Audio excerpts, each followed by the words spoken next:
Welcome, everyone, to Masculine Mondays, number 7. We're talking about the 13th warrior. And of course, I am not here to do it alone. I am joined by my fellow warriors, not 13 of us tonight, but 4 other ones aside from myself. We had a woman that couldn't make it, unfortunately, but I am joined with none other than Emperor Goodwin, Blair to Blair, and the first time on Masculine Mondays, Evelyn Deeply. How are you fellows doing tonight? Fantastic, always. Didn't good. Always. Well, For a Monday. For a Monday, talking about an Antonio Banderas movie, am I right? truly. Antonio Bandonio. The Spaniard that is portraying an Arab man, Yes. an Arab man of God, as it Travels were. back in time because at the time that this was supposedly set, the Moors hadn't quite conquered Spain yet. Right. Yeah, it's definitely one of those movies that I remember watching as a kid and thinking, this is such an awesome movie. This is so badass. Like, I think I maybe had watched this movie after the last Zorro movie that had Antonio Banderas in it. And, just the idea of the Vikings and fighting this like mysterious, bear man, bear, pig type tribe, this cult. And just seeing them get slaughtered in the process, it was always just sort of a fun thing. Kind of just fits the whole, teenage mentality of just want to see action and chopping off heads. And there you go, you got a good film. Until you watch it again and you're like, it's not really a good film, but it is a masculine film, which is why we're talking about it. Yes. Exactly. Yeah, that's what I was saying. The good news is I don't have to review this movie because it would be I would go full mega geek. It's shit. That would be it, and that's it. But there's looking at masculine themes within it, and there's a little more there to deal with. You went full Mega Geek a long time ago, Goodwin. It's true. It's true. He actually copied me. Court case pending. Mm-hmm. Yeah, this movie is really interesting for the sake of it costing a lot, I believe, and not doing well in the box office. Which Oh no, it was a huge bomb. yeah, Big bomb. big bomb. And of course, again, this isn't the first time we've seen a movie like this happen where it bombs in the box office, but then years later down the road, it kind of becomes this cult classic. And again, where you have certain people that might view this as a Dungeons and Dragons type of movie, where yes, there are themes that are very obviously applied to this that could be relative to the fact, but without some sort of magic involved, there's some things that happen, of course, that fit the fiction fantasy type of mold, which I don't mind, but Darren, we're not going to analyze the plot in this one and tear it apart because I'm sure Thank God. we could easily do that, and That's another video worth it. Yeah, I happened to be reading because I was Blair and I were talking about McTiernan's implosion, and this was certainly a contributor. But when he got busted, in 2006 and went to prison. But we were talking about what a bomb this was, and I was looking at the reviews. And Roger Ebert had one that was basically, this film makes no sense. And maybe if I watched it 5 or 10 times, it would, but that would require me to watch it more than once. And I'm not doing that. Right? Yeah. It The was punishment pretty would good. be real. Neat. Yeah, This, the writing is tighter than Andor. Yeah, I think for movies like this, I mean, like last week when we covered Bloodsport as an example, the differences between the two, with you having a pretty simple plot, but I think for this one, and again, like not really being a good movie for the sake of the objectivity of it, but for the sake of what it entails and the masculine virtues is nice, and it's it does fit the mold like I mentioned earlier, and man, it was kind of tough to find some clips for this piece because there's so much damn music that is over like every single scene, and I'm like, this is. Man, they're doing everything they can to try and make this sound like something's happening that's interesting, and there's a lot of not, and then side plots that go nowhere. I don't know why the hell we had to look at the prince and like cut off that guy's head, and then that's the end of that entirely. We never see him again. It's I got the feeling it was edited to death. Yeah, I wonder what the director's cut would have been, so to speak. Right? Like, there's just this. It would have come with a free line of Coke. There's this weird like just shift in like ideas of what we should do, and again, like, that's not so much Bullvine's fault per se, but because he's not there to take the throne and he's not there to be king. Like, he doesn't care. Like, you called me, like, exactly, you're out partying, and like, you send this boy messenger for me to come back to help you guys out with my warriors, and you're accusing me of trying to steal your lame ass throne. It was some Obi-Wan Kenobi stuff. But have you come here to destroy me, motherfucker? You followed me here. How did I come? Yeah, it wasn't a lot there to be king of either, was there? Like, no. Yeah, that's and a broken fence. And that was the first thing. I just threw my hands up in the air with, this is going to be utter shit, because you look at the size of the longhouse that he has built, and that he's a king, and he ain't even bothered to put up a wall. He wouldn't have been king of anything other than the dung heap, because somebody else would have just walked in and taken his stuff from him, and that would have been the end of it. Yeah, it definitely paints an interesting scenario for what Bullvine has to deal with, and we'll dive into it more. But before we do that, we'll just say what's up to the lovely people in the chat here. We've got Jacob was first. Appreciate it. What's going on, brother? What up, y'all? Melvin's in the chat. I was in the chat trying to fix my damn audio issue. We got Blue Collar Loser. Dear God, late. Some of us are bored editing videos. Sorry, Blue. We've got the lovely Sherry. Hello, you're late and gay. I know. It seems like you've updated your profile picture, if I'm not mistaken. I approve. That's good angle. I will give more than 2 thumbs up. I'll give 2 pumps up. Oh, there you go. Because that's definitely pumperific. Keep chatting, Sherry, so we can just highlight, of course. Yeah. Raise the morale, of course. Make the tea even higher for tonight. Waylon, what's up? Marmite, I hear y'all could start now. Pretty much. We're like, is Waylon here? Okay, he's here. Yeah. All right. Okay, let's go. Why haven't we heard more from the Warrior franchise? They have 13 movies. I've never heard of them. I know. That's why I said I can't believe we're not covering 1 through 12. But we just skip. Now, well, right. So if Nia was covering this, we would have started at 1 and then gone all the way through 13. And if we would have survived, right? Yeah. I had the first 12 was shit. Yeah. 13th isn't all that good either. Does it start off good and just progressively get bad, exactly. Or what? 13 times a charm. Yeah. It's like the Alien movies. At least I would have been okay with maybe hearing more of like Bullvine's character, and what's his face is I can't forget his name. Herger, the older brother that always calls Ahmed little brother. Little brother, yeah. Yeah.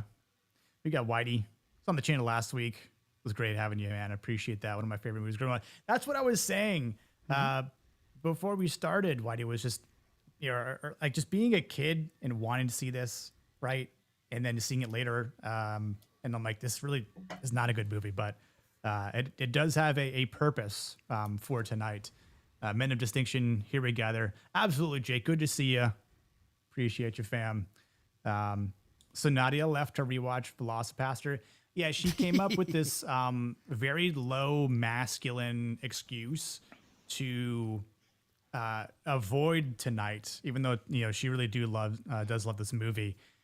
She's like, my plane was late 4 times, Southwest to be accurate. So, Maybe she's watching on the plane. If you are, Nadia, shout out. If she was a real man, she would have just took any plane and just flew here. Exactly. Yeah. Right, yeah. Private, Delta. You just walk out on the tarmac and Spirit? commandeer something, and all right, I'm going home. Let's move this. Exactly. Yeah, walk out and lick a random plane and say, "This is mine now, my germs." Yes. We're Warriors 5 through 13. Well, so we're like the remaining warriors that survive. Leon's supposed to be here, but he's still, I guess he's still on He's his at the stream. beauticians. But yeah. Still swinging on his pole. Yeah. Yeah, he's still digging pole trenches, poles for the trench right now. Yo, what's up, Jamma Lama? Good to see you here, brother. Yeah, I think it covers everyone. Oh, wait, hold on. Matthew Schuyler, what's up, dude? Jerry Goldsmith's music to the 13th Warrior is low-key one of the best scores he ever wrote. It's also highly masculine sounding as well. Yeah, like, I think good when you just touched on that. Like, this movie does everything it possibly can to make it good and emphasize every little thing that's happening, whether it be, just the gathering of them drinking or talking around the campfire. Obviously, every single battle, but even when they kind of start hunting them and they find that one little small village that's they're all dead and slaughtered. Which I mean, I think for the score, I don't mind it. I think it is pretty good by itself. But yeah, the movie There's obviously a lot of has heavy lot lifting. problems. Yeah. Jerry Goldsmith was like, I think I'm the real warrior for this movie, but I digress. Was. Yeah. Yeah. Now, is this still in the Warriors universe?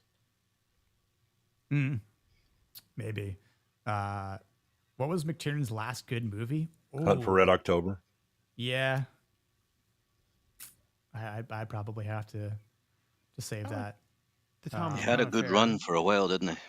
Yeah. Yeah, my Cherries tattoo. They do call Yep. me Cherries. Medicine Berries. Man was his. That was the indication that no, he's got problems. Cherries are very good for you. Good for your health. They're good to eat. They're nourishing. Berries are mostly good for you. A lot of nutrients. So, yeah. She's my cherry pie, as the song goes.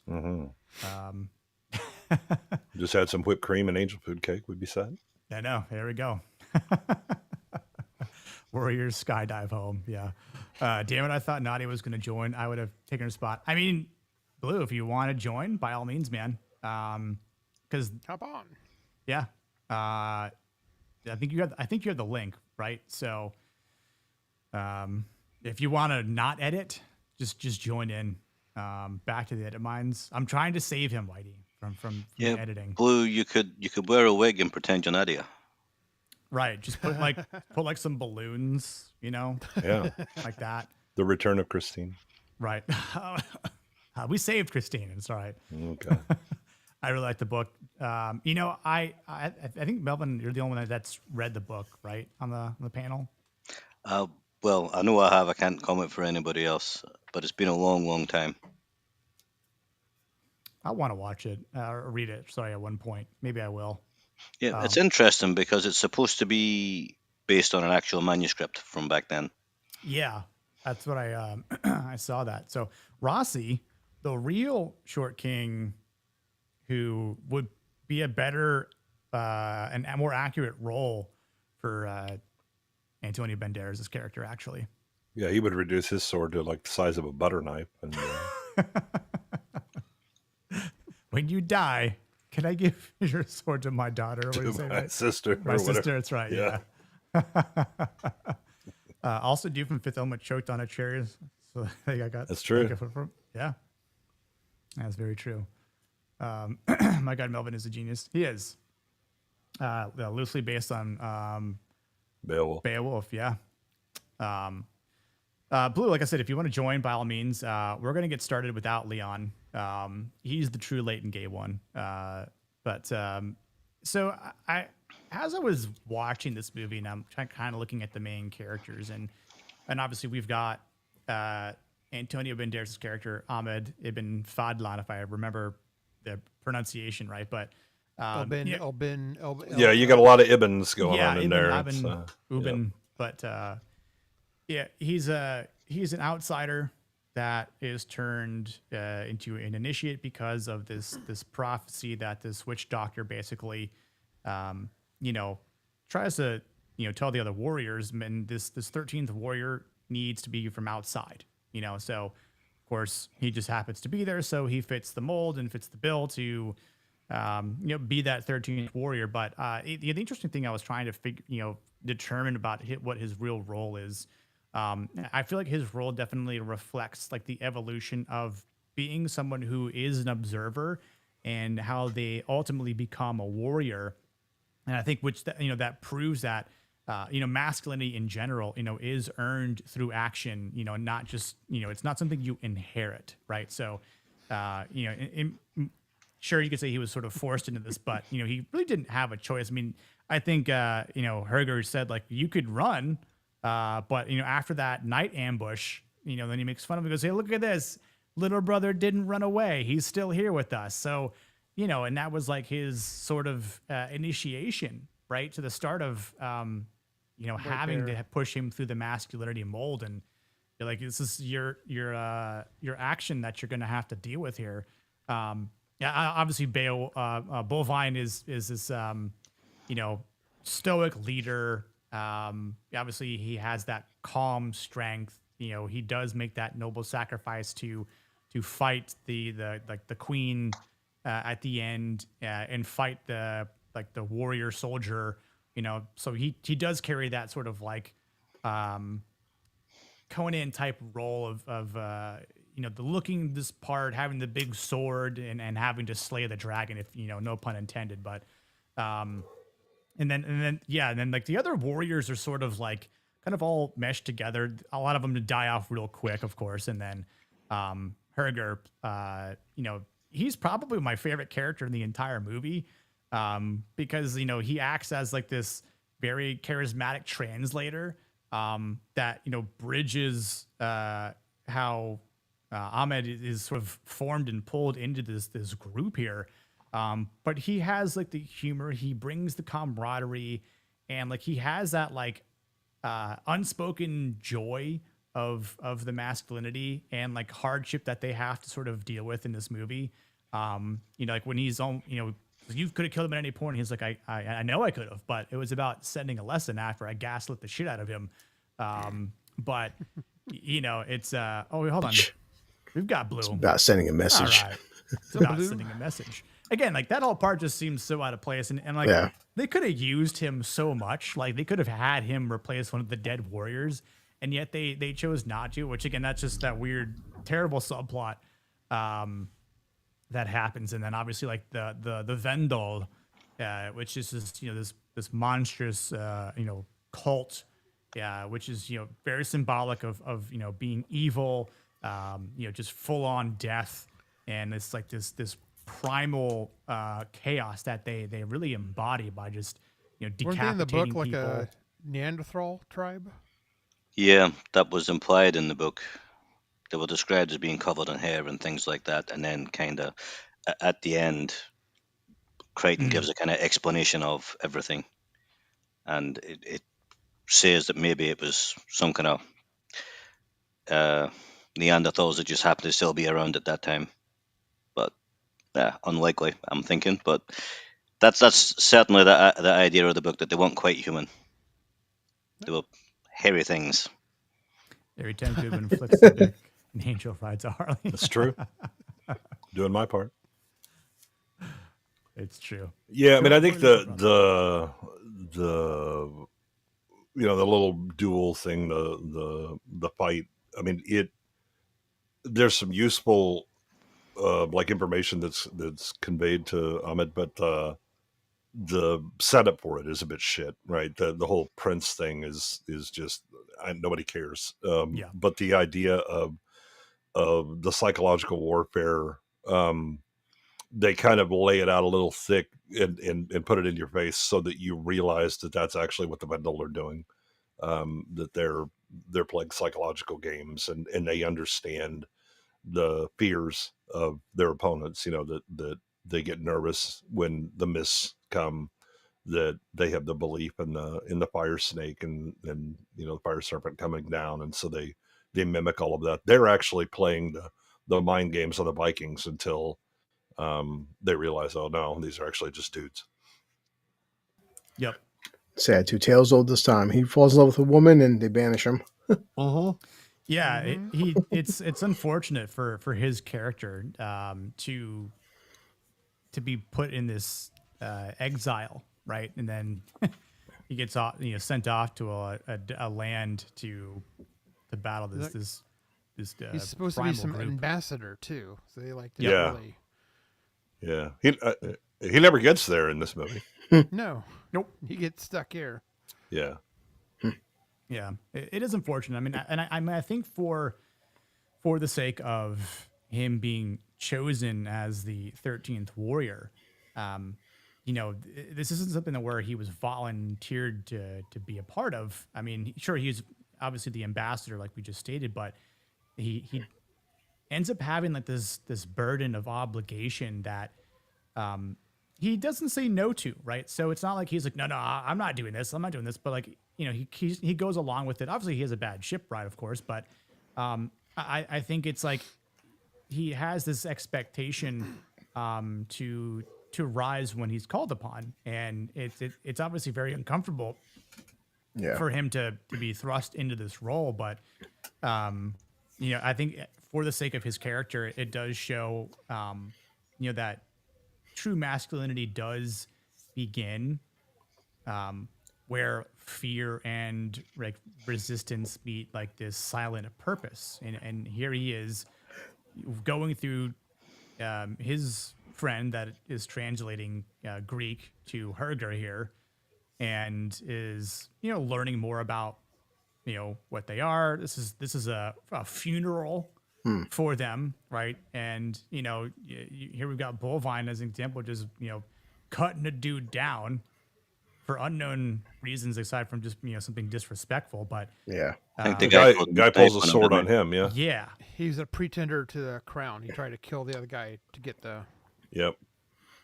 Yeah. Things are in a bit of flux right now. You just lost a king who's going to replace him. Yep. I think it's pretty manly too, because the previous scene in daytime he had no mascara on, and right. He likes to get dolled up. Yeah. That's ironically normal for them. It's to help protect their eyes from the sun. Kind of like I forget what they called it. I know it has an actual name. Rossi probably knows about that as well. But so I think for him, like there's this uncertainty that he has to go through where like the initial idea of fear of the unknown isn't necessarily like a weakness that he has, but it's like he's starting this new path here and he has no idea, where it's going to go. And obviously like he is reluctant, but I think because of him being this religious man, that he understands that there could be some protection for him, or that if anything, like he hopes that he'll make it through the night, so to speak. And but there again, he doesn't know exactly what's going to happen. He just thinks that cool, I'm a warrior now, I guess, so I don't know what I'm going to be fighting, and or if I even have to pick up a sword, because as he states later on that he's never had to fight or maybe kill anyone to our knowledge. I think, I don't know if it like specifies more of his background in the book or not, but I think it's also interesting on the power dynamics between the other warriors. Let's talk about this manly scene here. Yeah, like they do. I had a clip for this, but it didn't work, unfortunately. So we're that's a tonight. strange ritual there. I don't get that. Yeah, I was gonna play a clip like this and go, okay, so would anyone watching, of course, and anyone on the panel as well, would you take part in the swishing of the bowl? As long as I'm first. Yeah. As long as, because Herger even hit some snot rockets into it. Yep. And I'm like, nope, I love it how All he right, does it, then gives the bowl over, and it's like, for you. Yeah. Hosty, what's up, dude? How's it going, man? I'm like, dude, like even I'm not that fucking drunk. Don't touch the soup. Does Viking duty, Finn. Exactly. It's like it's like a game of chess, a weird game of chess. Kill the king. Sure, you can kill the queen as well, and you're done. Bye. Yep. Yeah, it's I mean, I think masculinity makeup is official manually. Yeah. Well, obviously. He picks and chooses. Too. There you Mascara. go. I mean, if you're like the New York Dolls, you kind of have to be manly to put on the makeup because you're going to get in a fight and they were down for it. So let's go. Yep. Good punk band. You can't get Agreed. Your makeup smeared and Yeah, but I think the idea behind Ahmed is that he's a poet, and then basically because some other girl sees him and thinks he's hot, he gets exiled. This is a bit BS because he really thinks he's all that. But he gets sent. So he's ill prepared for this, and he's learning about these people that are barbaric in his eye. But Omar Sharif, kind of the voice of wisdom, guiding him along and explaining to him the funeral that it's you probably, this is the old ways, you probably won't see anything like this again.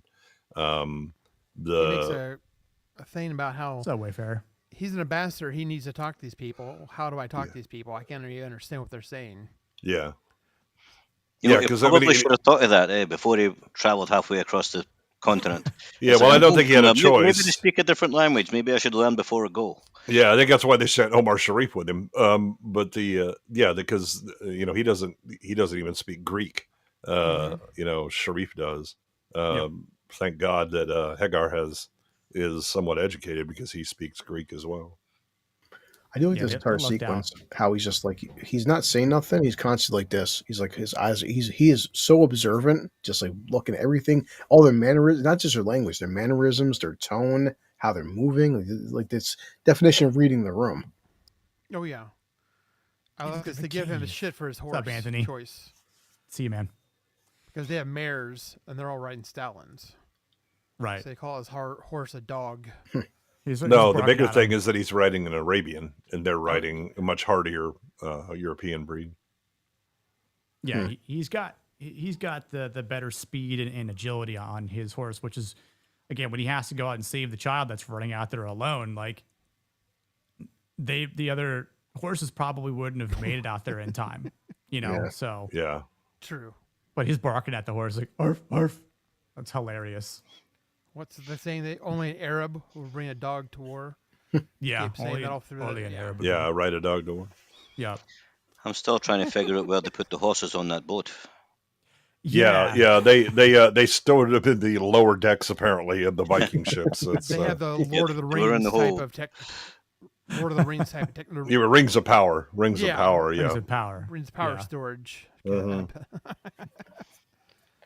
So seeing they're trying to understand his name. Like, what's your name? Like, my name is Arab. Does it son of? And they're like, what? Just hi there, Arab. We'll call you Jeff. No, they called him Ibn. Yeah, Benny Durka. Yeah, I'd have called him Jeff. Yeah, Bob it is. So I guess the question I had, is a man truly free when he's given no choice but to rise to the occasion? What are your guys' thoughts? Oh, that's a good one. Sometimes there is freedom in that.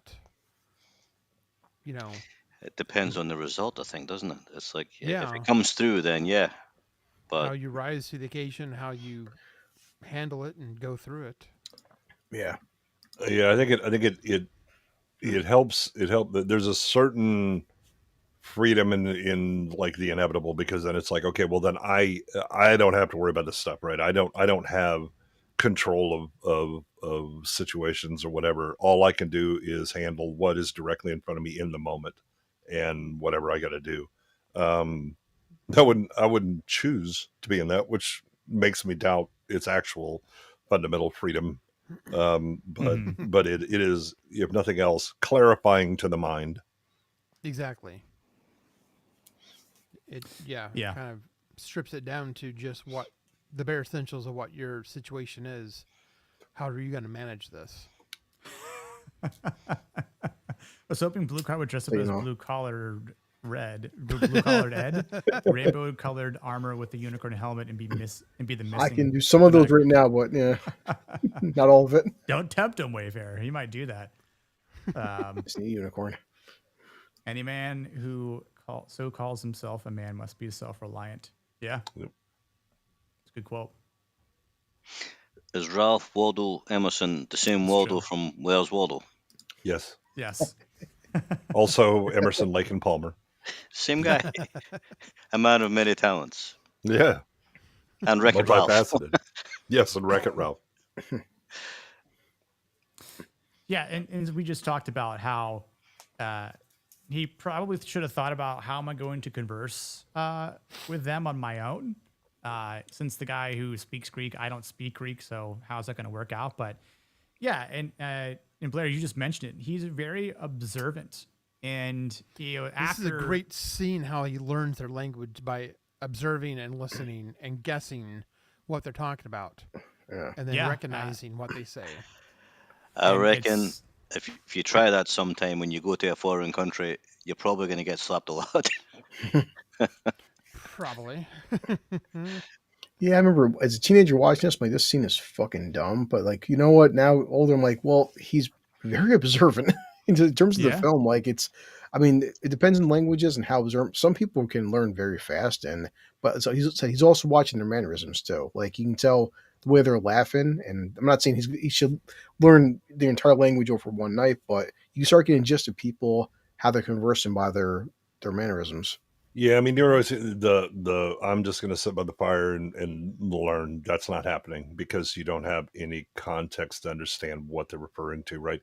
You might be able to like make noises and use the words that they use, but you wouldn't have any understanding of it. I mean, you'd be a chat bot at that point.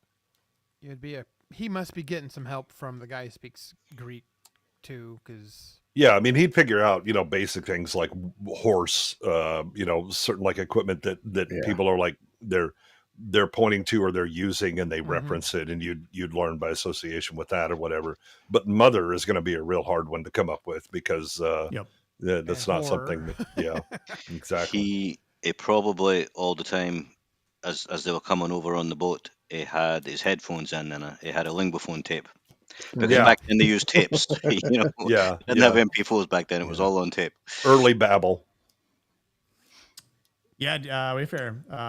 Glad you love the movie, and it's something we haven't watched. I haven't watched in a while, and it's Goodwood's first time watching it. So the fact that it made it on the list is something I haven't discussed in a while. So, but that's why we do these things. Transition here of time, because it takes some time to travel by horse to the coast. Yeah, and they do a good job of like it'll be one scene and you hear a couple of words that he's picking out, right? And then slowly. So I mean it was and again, I mean kind of the McTiernan thing, right? The Hunt for Red October with the transition. That was great. This is kind of the same thing. It's just more clever and spread out, and makes sense. I did want to talk about Waylon's question. Anybody got thoughts on that? Is a man ever truly free when he has the duties of a man?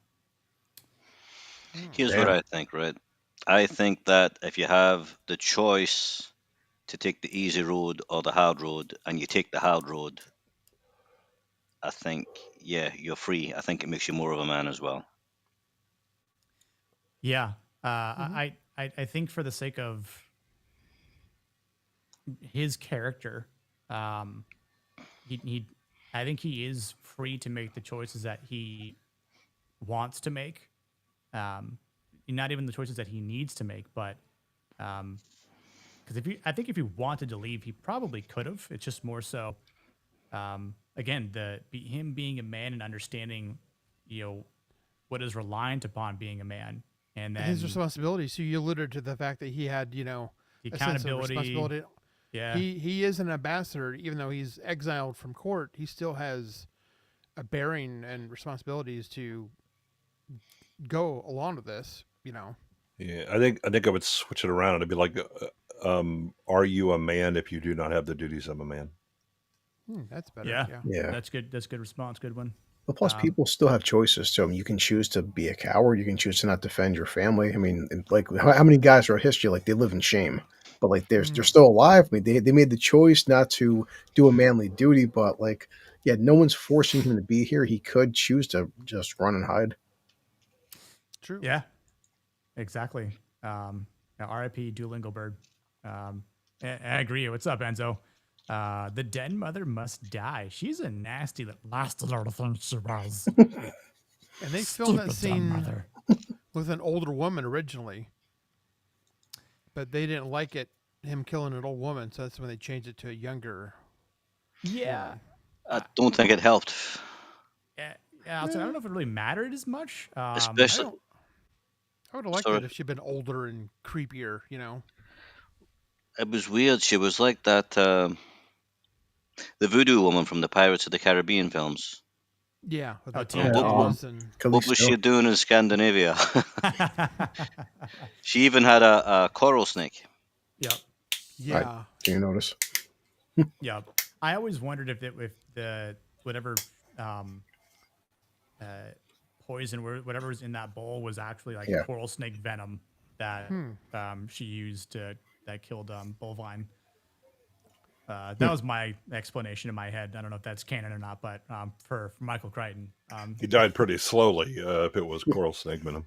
Yeah, I'm like, why? I don't know, like how much was it, right? Because it's like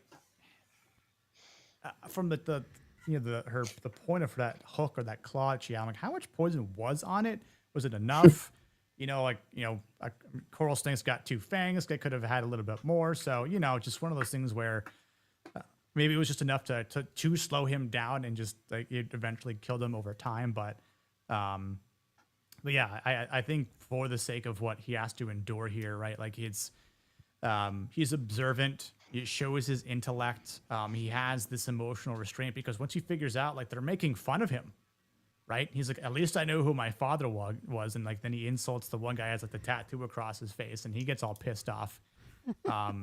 And the masculinity part for him is that he does work to understand others because I think he realizes if I'm going to survive here, I should probably know what they're talking about. And obviously I think this is sort of like sped up where he does understand things over time and words here or there, all throughout the night, like where he just, or different nights, and he understands that like there are these words that kind of coming together, which I mean, for myself, even learning Arabic, like that's kind of what I've had to do. And then it's just more so like repetition, using them, specifically in like casual sorts of conversations. But, and I think this like quiet announcement that he has, like, it kind of just earns that respect amongst the other men. Where Hagar's like, "When did you learn our language?" And he's like, "I listened." And it's like that simple. I listened, buddy. So it just shows like there's like intelligent level of masculinity here. Plus, he's not taking their shit anymore either. He kind of gets it back a little bit too. Yeah, and it's his spot. I think like is becoming more earned, right? Like he's not off the hook. He's not like one of them yet. He hasn't started, calling him little brother yet, and so it's, but it's the start of the journey where he's like, you know what? Maybe he's not half bad. Maybe he can be one of us, or at least fit in that regard. But like the way the scene plays out is kind of funny, where it's going from their language and then just switches right into English. For the sake of the movie, at least. But I forget what he calls this guy. He's like a pig eating whore or something like that. Son of a whore. Yeah, something like that. It was a good insult. And then Buliwyf's just sort of like, I think he's impressed, because then he asks him to like, hey, I need you to. Can you draw sounds? Can you draw exactly? Oh, so yeah. It's like the other guys may not respect you, but for the man that everyone else respects, if he respects you, then if he needed to, he could be like, all right, cut the shit. Like, this guy's okay, because he has to show off here now. He has like, all right, you know what? You made fun of my horse, made fun of me. Let me show you what I can do. Yeah, I mean, he turns on some dimes here with the horse. He jumps over some haze and then jumps over this redhead here. Knocks him off the horse, knocks him in the mud, which again, like he like laughs at him, or laughs at the moment of it happening. So again, like they're just sort of appreciating him, and he's claiming a spot by their side and proving his worth at that point. But well, it's any male group. I mean, you come in and if we're polite, you might want to be worried. Okay, but if you're actually trying to get in, you're going to go through some hazing ritual, right? That's we need to kind of test you, see if you can actually hang, and doubly so if you're dealing with people who actually have to fight and kill, as part of their, especially their duty right now. Are you going to be a liability or what? Yeah. Are you gonna be okay, or are you gonna be some kind of weirdo we gotta watch? Yep. I'll tell you something completely uninteresting. The actor with the red hair, that's Tony Curran. He's from Glasgow. First thing I seen him in was Braveheart, but he's been in lots of stuff. That's what you recognize. You see it everywhere. Yeah, my wife was like, "Who is he?" And I was like, "I know he was in Braveheart, and he's been in a lot of other things. I couldn't tell you because he's just kind of that guy." Well, a few years ago, my younger brother tried his hand at acting, and he got an audition for a part in a film called Buliwyf and Grendel. It had Gerald Butler was in it. I remember that. Yep. And he didn't get the part anyway, but Tony Curran got it instead. Oh well, yeah, okay. Tell you, brother. Well, that's good because I like Tony Curran better than you anyway. Yeah, it's true. Now, I think solid casting choice. Yes. I could have sworn the king that is at the village. I don't know if it is or not, but it looked like Paddy Considine. Reminded me of him. It's not him because it's not him. Yeah, but it wasn't. So I was like, I thought he was in this, but I'm like, nah, I don't think he was. 26 years ago, Paddy Considine was a lot younger then. Yeah. Yes, Whalen, he was. He played the Invisible Man character. I think we were all younger 26 years ago. It's kind of how aging works. That's for sure. I was going to say that, though. The king did remind me of Paddy Considine in the Game of Thrones thing. What's it called? Oh, the House of the Dragon? House of the Dragon. Yeah. It was spectacular in that. Why you learn to be a man is more about walking into a trailer hitch and not crying than, Yeah, when you could take a trailer hitch to the shin, and just maybe curse a bit and then walk on. That's when you're a man. Yeah. Stand on Lego. Your mom is the daughter of Leader Kings. Oh. What kind of man leaves his Lego on the floor anyway? What are we talking about here? Yeah. It's true. Right, really? Yeah, Jim, I might do something like that too. Jacob's on the money. Was Tony Curran in League of Extraordinary Gentlemen? Yeah, he played the Invisible Man. Man. The Invisible Man. Yep. So I thought, okay. Some men like to sit in trailer hitches. The Invisible Man? I don't remember seeing him. Yeah, look harder. But There you go. So for him being embedded in this group now, what's up, peepers? Where's where's your Cheapers. your counterpart? She's still on Leon's stream. So like the moment that we're about to get to is obviously like the attack by the Vendel at night, which it's a bit of a brutal nighttime attack or assault. The idea of like saying like they're like this dragon, you kind of hear a little fireworm. bit about it. Right, yeah, and they're like, we're not gonna drink tonight. Like there's a reason, because they're like, okay, if we're gonna have to fight, we don't want to have to, fight inebriated. So they do take something seriously. I don't think they put up enough of a fight against the not drinking thing. It's like, we've got to drink. Everybody's going to think we're gay. We've got to drink. Yeah. What kind of Vikings are we? Yeah. Yeah, no, I think for the sake of... I would have slept with this shit. Like, fuck that. Like, yeah, I mean, it would have had a little bit of something, but, at the same time, who knows? Like, I would say for the sake of, the idea of the Vendel first coming here at the part of the movie, where it's lurking in the bush, right? From we see here, you can see it has eyes, so it's sort of like, okay, well, could be some sort of humanoid, creature, but for the sake of, you've seen this weird symbol on it as well. It definitely leads up. Yeah, it definitely look like an old Patty Considine right now, but sure, it doesn't make sense age-wise. But yeah, they're kind of going through this, the story. And so we've got this, older gentleman with the eye patch, with the cool scar across his face, is talking about, the last time they'd encountered him or someone's encountered them.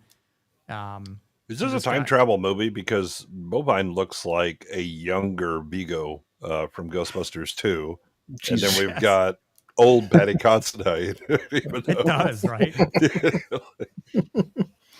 Yeah, here we go. Yeah, he is Vigo. You are like the buzzing of flies to him. It's true.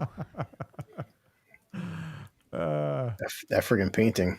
It works better in my mind if that's who they are, right? Yeah. See, look, Vigo from Ghostbusters 2, Patty Considine from House of the Dragon. Like, it's it's totally them. That reminds me of the villain from Princess Bride, with the black gloves. Remember? Yes, he reminded me of too. Yeah, the man with the six fingers. What's his name? Name good one. The character. I can't remember. Yeah, I have to ask my kids. Count something, probably. Yeah. I can't remember. Counts to 11. You killed my father. Now I kill you. See, now that's also related to Spinal Tap. So there's a lot of exactly. Yeah.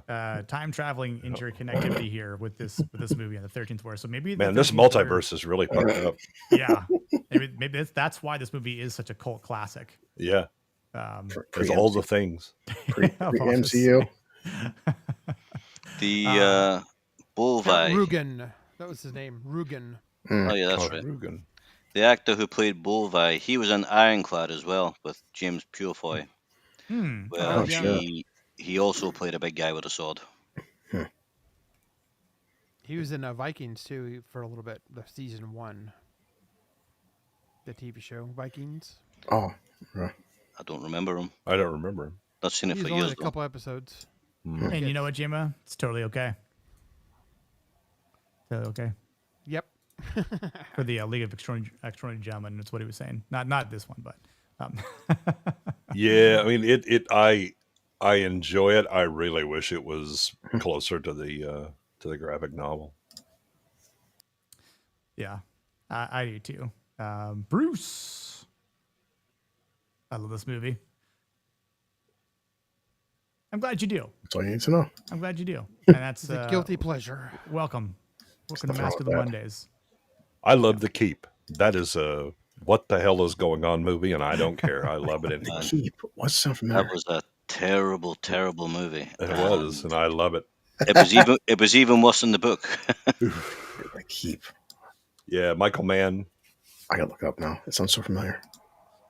Michael Mann before he knew how to direct.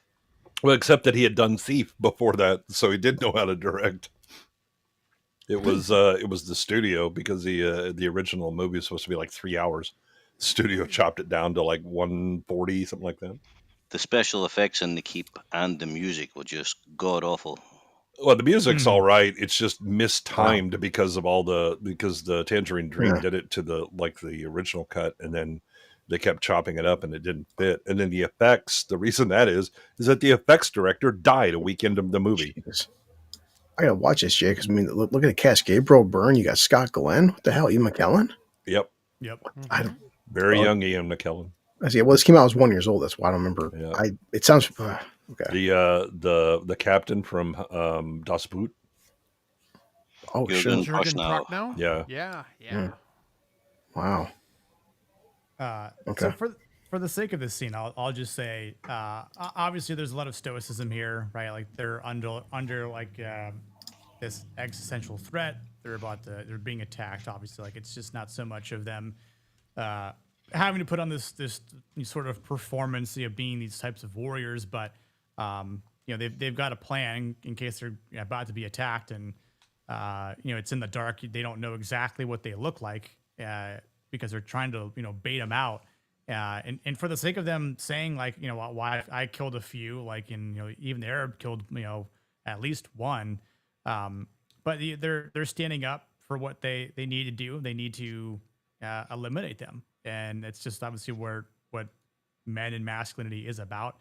For the sake of what Ahmad has to go through here is this again. This is him being thrust into the lion's den. No pun intended, because he's fighting man animals, but he's having to go through this transformation where like it's being completed in the moment where this is sharing blood literally as his face gets bloodied up, almost dies. He's having to deal with some solidarity through the other warriors. I'd say this isn't so much about honor, but because he's fighting alongside these other men who not all of them make it out. So it's definitely interesting. Who was echoing? I don't I don't know. You Wasn't heard he? that, right? Yeah, oh yeah, I heard That it. was weird. I heard myself echoing. Yeah. Strange. Maybe you were having an out of the body experience. Well, he was Maybe. taking me with him. There's no echo now, is there? I don't No. hear it. That was weird. Probably Evie Mux's fault, but anyway, I was just kind of saying how I think there's no sort of there's no sort of promotion like, okay, well you survived, now you're one of it. It's like it just kind of happens automatically. And I think for him being this outsider before this point, now he's definitely become one of them. And obviously there's some brutal deaths here. This dude chops off a hand and then he dies, and then they take his head. So I don't know if a hand for a head was a good trade. But some nice gore here. This guy definitely lost his saving throw. And they lost a party member in the D&D group. This was a good little introduction to the bad guys, and a good kind of bonding exercise for Antonio Banderas as well. Yeah. Get him bloodied. You don't actually see them, but definitely something's happening too. Yeah. Well, at this point, they don't want you to know whether they're human or not. Right. Mm-hmm. They want to keep that element up for the sake of the movie and for the characters. Like, what are they? Yeah, I mean the Vendel are, they're not stupid. They're smart enough to use psychological warfare to you always take your dead with you so that they can't. They don't know what they're fighting. They don't know how many they actually killed or if they killed any. It's just keep everybody off balance. Yeah, it's very smart of them to do that because, and again, they don't know how many. They don't know what their numbers are like. They've got 13, maybe a little bit more from the village, but who knows how expansive the Vendel are. Could be a couple dozen, could be a couple hundred, could be a couple thousand, which definitely seems to be the case. Later on as we find out, but I think for Ahmed's character here, like he this like sort of hierarchy in masculinity, like definitely, he earns that merit badge because of like the danger that he just faced, and again, is dealing with this this sort of injury here because he's being tended to, and it's a funny scene, I think, because he's just had to kill this sort of creature, which he doesn't even classify as human yet. Though he'll say it's evil, but as he's being tended to by the beautiful blonde woman here at the village here, she says, "This is cow urine. Was it dried? Right, dried cow urine, I think." Yep. And proceeds to put it on his wounds, and then he says, "Get this filth off me." And then she's like, "Okay, well, guess what? It's gonna pus up, and it's gonna get infected in like a couple days." And then he's like, "Okay, you can put it on my face now." Okay, all right. Yeah, I guess. Whatever you want. Yep. Like it was almost one of those moments. I'm like, yeah, like dude just killed this creature. Like he's transcending through the masculinity, and then he's like, ow, ow. He's also worried about his nose. Yeah, true. Yeah, it's like I think my no nose one- is ruined. Yeah, oh, you broke my nose. Like, dude, no one cares. Like she'd appreciate the toughness rather than your looks. Yeah, but he's a pretty boy. Come on now. Yeah. This actress here was pretty good looking, eh? Yeah. Her name is, I'm not sure how to pronounce it, Maria Bonivi. Sounds And, about right. She's 51 now, and she's still pretty good looking for 51. Yeah. Yeah, I mean the first, well, like even prior to the first attack, when he makes the scimitar, already my suspension of disbelief got up and left, because he's a poet, but he's handling a sword like he's a master swords, and I was like, hey, all right, hold up, wait a minute. I think Which one is this? The idea with that is when you see these people in the films where they teach them everything. They teach them poetry, and they teach them fencing, and they teach them, shipbuilding, that kind of thing. Uh-huh. But what I found most strange about that was he took that huge sword and in about 5 minutes ground it down to a scimitar. It's like, there's probably like a week's work there. Yeah. Also, nobody would allow him to waste that much steel. Yeah. Right. Yeah, it's definitely one of those moments where you're like, okay, they definitely obviously sped things up for the sake of the movie, but they could have, I don't know, they could have like maybe taken a different sword that wasn't quite all the way furnished to that heavy weight, and then create it from there, Or just like, talk to the blacksmith and be like, bro, Yeah. I need you to You make got- me some shit. right. Oh, he did, but the blacksmith was like just completely ignoring him. Yeah. Well, the blacksmith just started paying attention after the third grinding stone that he had already round down to nothing. And Yeah. Which I mean, I think for the sake of what he again tries to do for himself, and again he's a quiet guy, so I understand like if him like just wanting to take that sort of task into his own hands, but as you said, he's a poet. He's not a master swordsman. I don't know where he would have learned blacksmithing skills in Baghdad. Like, just again, as He's into the Anthony sciences. right, as Anthony pointed out here, there are some goofy things that happen in it, and I think that is definitely one of those moments. Yes. Well, real men know that kind of stuff, that's all. yeah, Right. that's true. It's, Right. what do you call it? It's genetic. Yep. Right This is after a that, manually thing here. This is kind of more of a dick measuring contest coming up. well, yeah, and again, like just not even trying to get into the crappy subplots, but Hagar having to confront this giant redheaded warrior. It's like this ritualized sort of justice and like this unspoken code here, right? Like the backstory is like the prince is deceitful. One of his men who is by his side, they start insulting each other. There's tension, and obviously it's like, well, Hagar and Bovine are like, we need to make an example out of one of them, and Hagar, like, he elects himself. It's not like Bovine's like, I need you to do it. Like, it's like, nah, I'll do it. Don't worry about it. Like, you shouldn't be involved as, like, they're already suspecting you as wanting to be king. Like, you don't need to be the person that does that.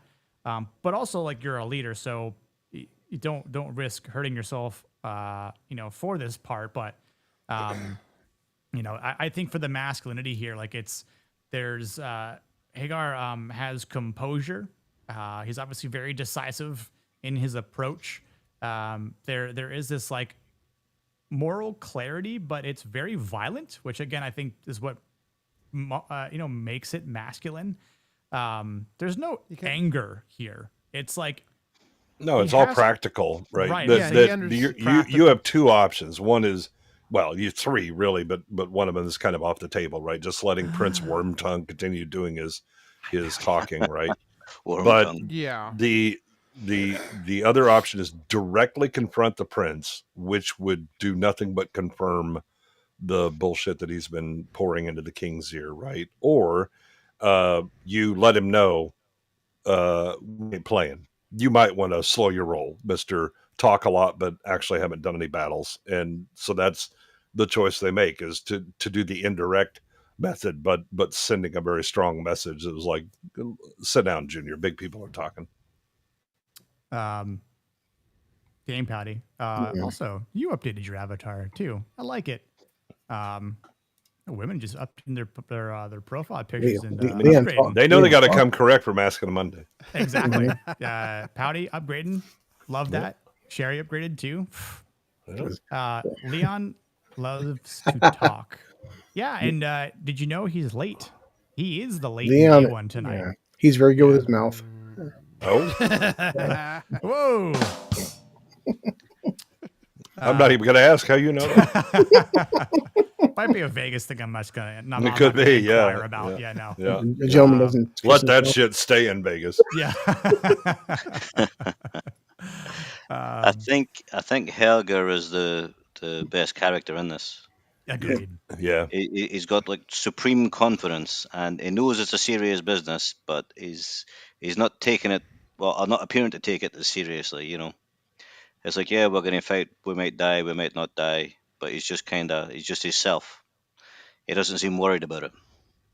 Yeah, and that's another interesting thing, that they make the Norse like the fatalistic ones where everything is preordained and all that stuff, when actually it should have been Ahmad that was that way, because that's very much more the Islamic view, right? Mm-hmm. God wills it. The Norse believes as well, the Valhalla thing, that if they die in battle, they get to spend eternity in a party. Right. Fighting. Yeah. You know, if you believe that, then it's good motivation. You know? Yeah. I do love like how the first time he throws a little bit on him, and it's just like giant chunk of mud. Yeah. On there. Like, he got that shovel of shit like ready to go. But I love the way he just gaslights the shit out of him here. Yeah, I mean, Big Man is not looking for a fight, right? He's just like, hey, you need to shovel better. You kind of shovel like a dog. You calling me a dog? No. Yeah. I said, and here we go, right? This is little man looking for the fight from Big Man, who's just trying to make peace, but okay. It's like, you calling me an animal now? I don't know. Have they got him standing on a box or something? Because I checked. The actor here, the small one, is like 5'11" and a half. So this guy here must be 7 feet tall. What's up, Philip? Good to see you, man. Unless he's standing on a box. Plus, it depends on personality. One of them said this guy knew Big Dave. They called him in prison. He was 6'5". He goes, Chris, I'm kind of tired of fighting. He's like, at this one point, I want a day off. He's like, everyone half my size keeps trying to take me out. And yes. And he keeps doing. Yeah, dude's fucking 6'5". He's 275. Guys my size trying to fight him. I wasn't that dumb. And he's one shot in everybody in fucking prison. Like, stop trying to take him out. You're not going to win. Look, little man's disease is a real thing. Them Banny Roosters are always kind of trying to crow. Like, son, just go back. Go back. You're fine. Just walk on. I know I'm small, so what I did was I befriended the biggest guy in the prison.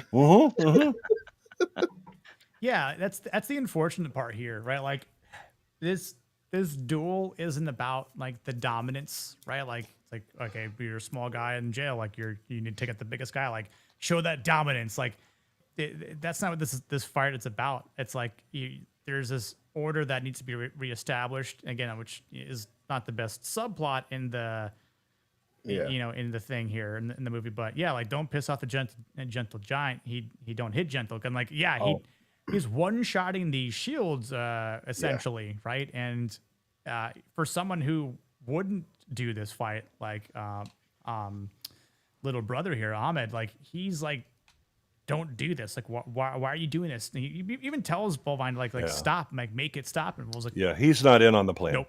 Yeah, this is very stupid. Yeah. We're wasting time, resources.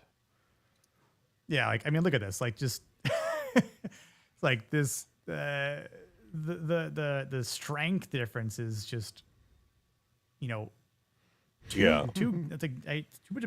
of a gap here. Right? Like this is not a fair fight by any means, except. Unfortunately, youth discovers that that old men get away by guile, cheating, and being clever. This wasn't a strength contest. He just Yeah. doesn't know it yet. Yeah.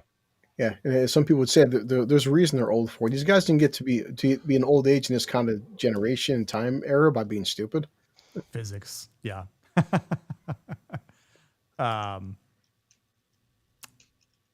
But yeah, I think for the sake of what Herger has to, embody here, is like he has to be this killer that baits him to the end, literally, as this guy is about to chop off his head, and he's like, I'm all out of shields. Okay, come get me. Does the cheat roll and then takes his head off in return here. But it's so there's a bit of like restraint that he has to hide from this guy. All right, because he's playing a longer game. He isn't. This isn't just a dick waving contest. He is playing the end game here. But like it's also interesting how he respects him at the end. So like there is this like masculine quality that he has for this fighter, his opponent, which is unfortunate because he's like, we could have used him. Yeah, and it's like, yeah. Well, and that's kind of his, like, he at the beginning, he's like the redhead. Yeah, okay, yeah, okay. But they don't. This is a guy they don't really want to do anyway. But this message has to be sent because, again, the only other option is to go right at the prince, and then you undermine everything. Yeah.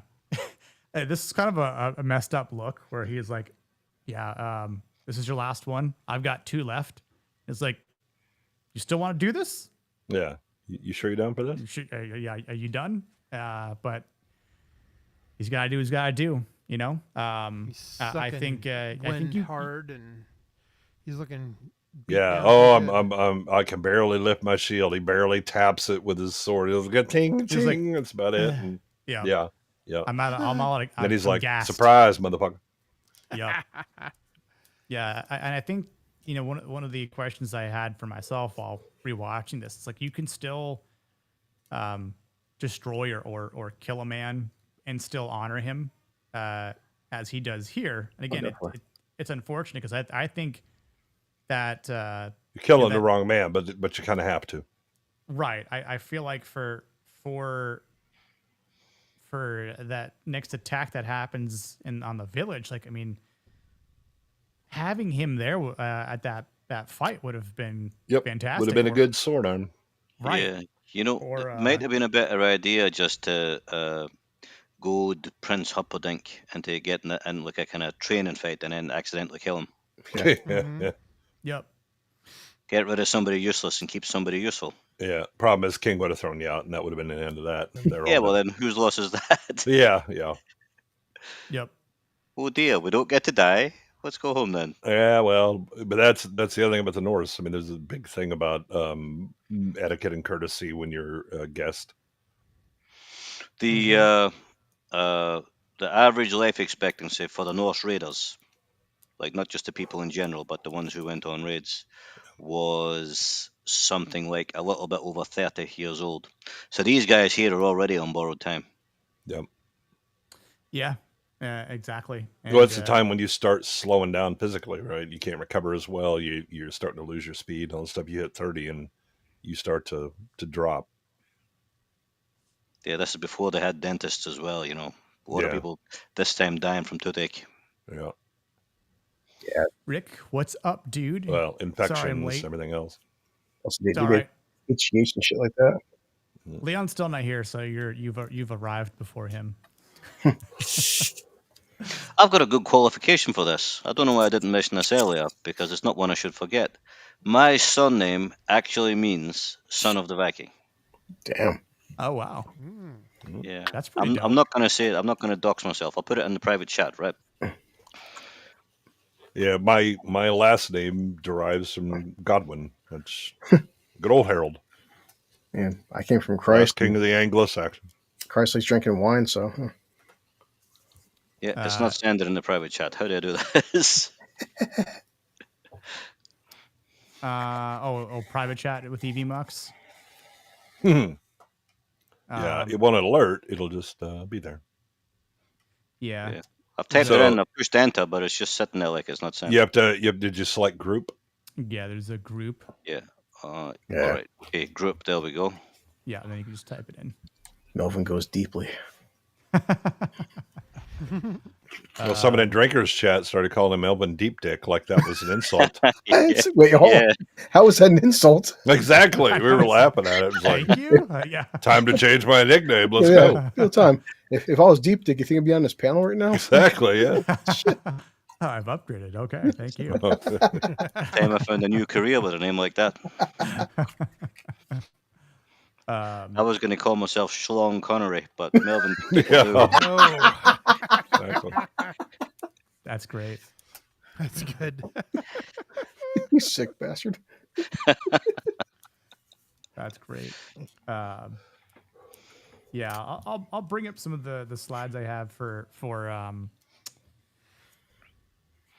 Ahmed here, just for the sake of kind of showing what his whole skill process has been like, and what he's sort of had to, more or less go through and develop for the course of this movie, or like where we're at least, up through that fight. But like again, like so here's the noticing of finding this girl, but when they want to investigate this little village here, or I should say like hut or house perhaps, he doesn't have the stomach to see like the dismemberment, which again, I'm not going to blame him for that, because I feel like unless you've actually seen it, you might not be able to actually stomach it. But like even here, he almost stepped in front of this guy's bow and arrow. Smart. Like, yeah, so he's learning a couple things about some battle, but once he's got the all clear to kind of go in, this is where he gets a nice little taste of what they're up against before the night raid.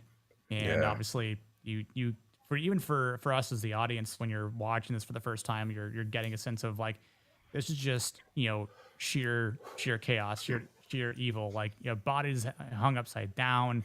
It's very The hilarious thing is that right as like as they're heading in there, there's a woodpecker, and it sounds like the predator, and then you see the bodies hanging there, and you're like, Jesus. my God, it is the predator. Jesus. I was about to say, like, it's very reminiscent of the predator here, especially with that noise coming from the damn woods. So strange. When I watched this earlier and heard the woodpecker, I just thought, this is so Scandinavian. Yeah. Got limbs falling into baskets. He's puking, over the side here, and that's when they're this idea of the myth that they're more than man, and that they're this Baba Yaga. Yeah, or like man bear pig from like South Park, right? That is totally real. Yeah. And they didn't like even saying their name because it was like a curse. Yeah. Yeah. This little idol here, right? Like the guy spits on it, and then fertility goddess. Yep. The abundancy of the Vendel just having sheer numbers, but then again, fast forwarding to him trying to prepare with everyone and build some good old spikes, and he can't do it. Yeah, let's build the wall that this shit king didn't build like decades ago. Yeah. But in Nick too, like the previous scene, that's the impact of psychological warfare. where like you haven't even seen your enemy yet. You're already fucking terrified just by what they've done. Yep. Mm-hmm. Yep, I agree. And it's definitely one of those things I feel like for his character here. Again, he kind of has a little bit of a learning curve. And this is, again, we've already talked about it, but where he takes it upon himself to create his own scimitar here, and then he's like, I'm gonna give that knife to my sister when you're dead, and they get a good laugh out of it. Obviously, the woman that tended to him is checking up on his wounds and making sure he's healing. He still goes like which isn't very masculine, but nonetheless, he's just looking out for his pretty face.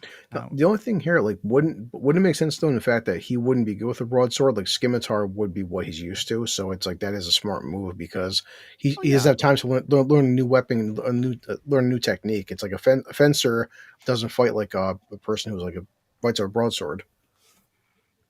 Leon trying to beg out as to why he's not here right now. Yeah. There's advantages to having a scimitar as well because of the bend. There's a way you can use it to grab the other person's blade and twist it out the hand. Yep. Yeah. Also better for slicing. Mm-hmm. Quite smart. Also, the weight's got to be a lot less too. Like what Pronopow just said. You're in the thumbnail, jackass.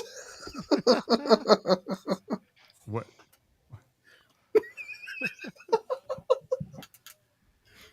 And I'm the one drinking. Motherfucker. I'm the one drinking. So we were talking again about manly duties, I believe. That came up earlier. I told you that last week, Leon, or whatever it was. I keep a spreadsheet of everyone that's invited because I have project management skills that I cannot delete from my brain. This is what I'm on standby for. So exactly, Blue is on standby because Blue. Now you have to play both Nadia and Leon. And then because Nadia couldn't be here because she I'm always talking up for the wig. Her plane being late. Yep. You could use the same wig for both. There you go. Yeah. Change your That's name all right. in chat. That motherfucker was he thought that we were doing on Niats that we were going to do Dredd. Dredd. The one that we had already covered here. And he's like, oh shit, I don't have to. I was like, dude, it's Judge Dredd. Blue, change your name to Blue Collar Leon. There it is. I have no lipstick right now. God damn it. Horrors with neon. Horrors. We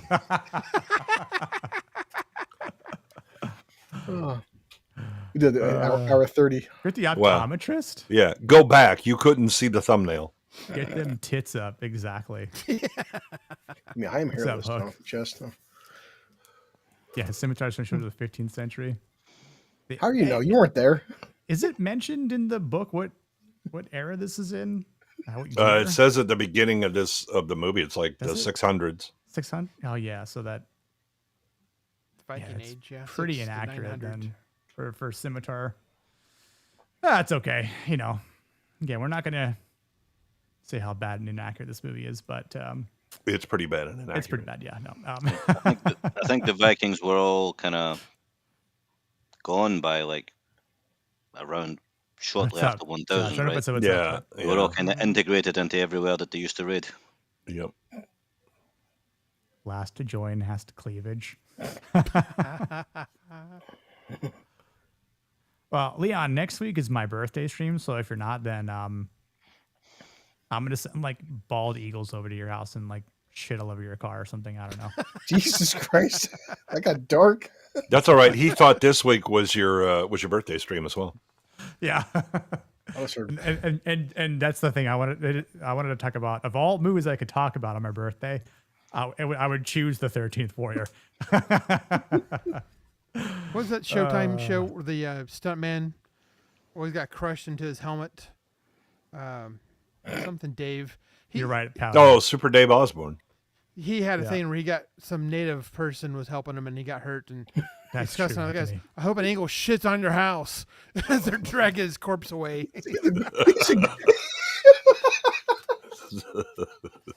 That's why I hate the Gourd King.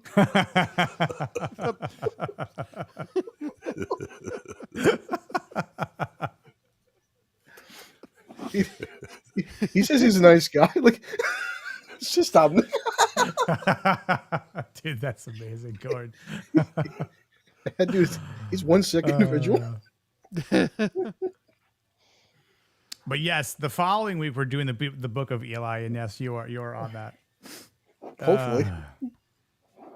I need to update the group with. Then he'll show up and he'll be like, "Okay, so we're covering 13th Warrior, right?" Motherfucker.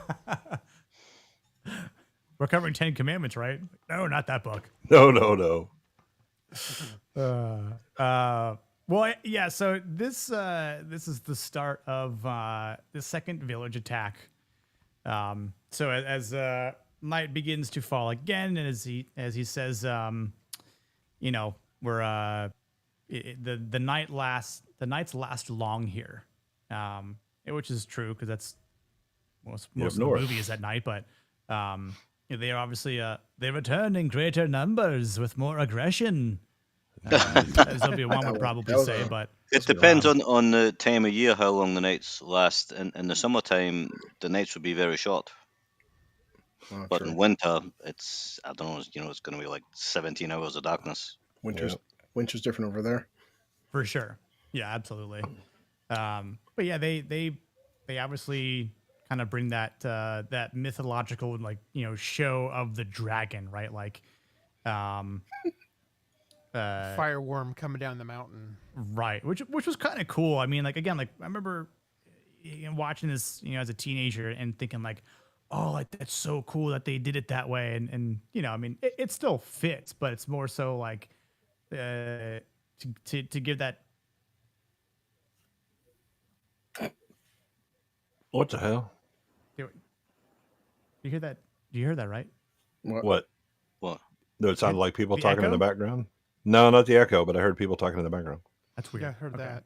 I heard that too. Anyway, Leon, I saw your message.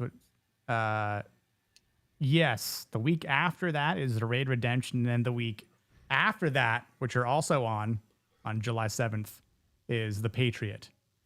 I'll take a screenshot of my spreadsheet and I'll send it to you. The Patriot. That's Mel Gibson hates the English too.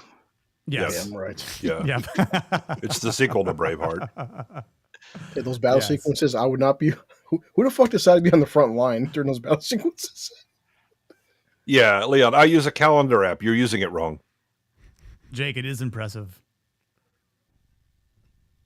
That might be out of context, but you're Oh, don't worry. The clip definitely will be. right. I have to do a spreadsheet so someone can keep their schedule. Yes. Yeah. Can I have an assistant? Just kidding. Yeah. Where's my assistant to my executiveness? Right. Anyway, I think for the sake of this, again, this scene here, and what they're trying to convey of sheer intimidation is by their numbers. It's a cool story, bro, except that the way that they're doing that means that you would see the fucking road that was there that they're walking down on during the day, and that might dispel the whole fireworm BS. Right. I don't know. That fireworm always seems to go down that road. I don't know what's up. Kind of weird. And of course, because because the Vikings can't keep track of their kids, this is now the second one we have to go save. Yeah, right. Really. Yeah, this child number 2. But again, this is where his skills and his speed come in handy. For the sake of also scouting out what they actually are. It's like they're all cavalry. But that makes it worse. It'd be one thing if they're all on foot, but they're all on freaking horses. And I'm like, where the hell are they keeping all that many horses too? I know. In the right? caves. Like, in the hold of the boat. Yeah, in the Viking boats. Yeah. And what are they feeding them too? Where are they growing the hay and the... That's behind the mountain. If you go through the mountain outside the other end. Big giant fields. Also, my idea was like this mountain must be like the size of like the Misty Mountains in Lord of the Rings. Because I mean, again, where the hell are you gonna keep all 1,000 horses? Because packing in all of the men or whatever, that's fine. They all just kind of sleep on rocks and on each other. And there's little huts outside the cave as well. So, also, I decided, okay, I'm going to build my longhouse here. I'm going to have my kingdom. I am definitely not curious about any of the geography around me. Go check it out, see if there's some problems. Maybe see if I can find a better place to put. Nah, it's fine. Yeah. Oh shit! Look at these motherfuckers just showed up out of nowhere, even though we've been here for a long time and would have found them just stumbling on them. Yeah. In Frankenstein's the head. book, they didn't have horses. That would Yeah. make more sense. They were they had stone axes, and they moved on their feet, which is very kind of The Neanderthal. Stone Age, yeah. Yep. Yeah, because both if I remember, Bullvine even asked the question to the guy with the patch, and he's like, "Did they go on 2 feet or all fours?" And he's like, "Sometimes both." So and yeah, like, which would make more sense and kind of would paint that more primal-esque idea. But the fact that they're on horses here, it's sort of like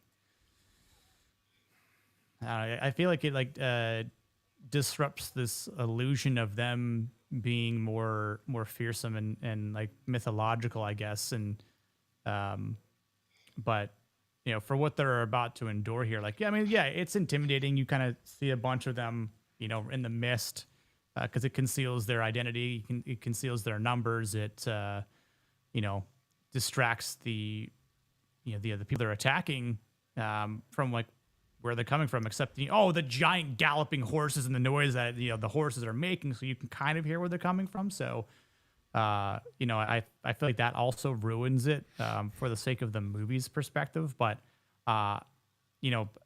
again, the masculinity point of just trying to have like this disruptive chaos for the Vendel, like I guess we can, I don't know, I guess I'll accept it for that aspect. But the battle that is about to ensue here, it definitely reveals the masculinity like any battle would. You've got a unified, wall and barrier of men that are, standing up to this destruction that is about to happen here. They're trying to be calculated in their defensive approach here.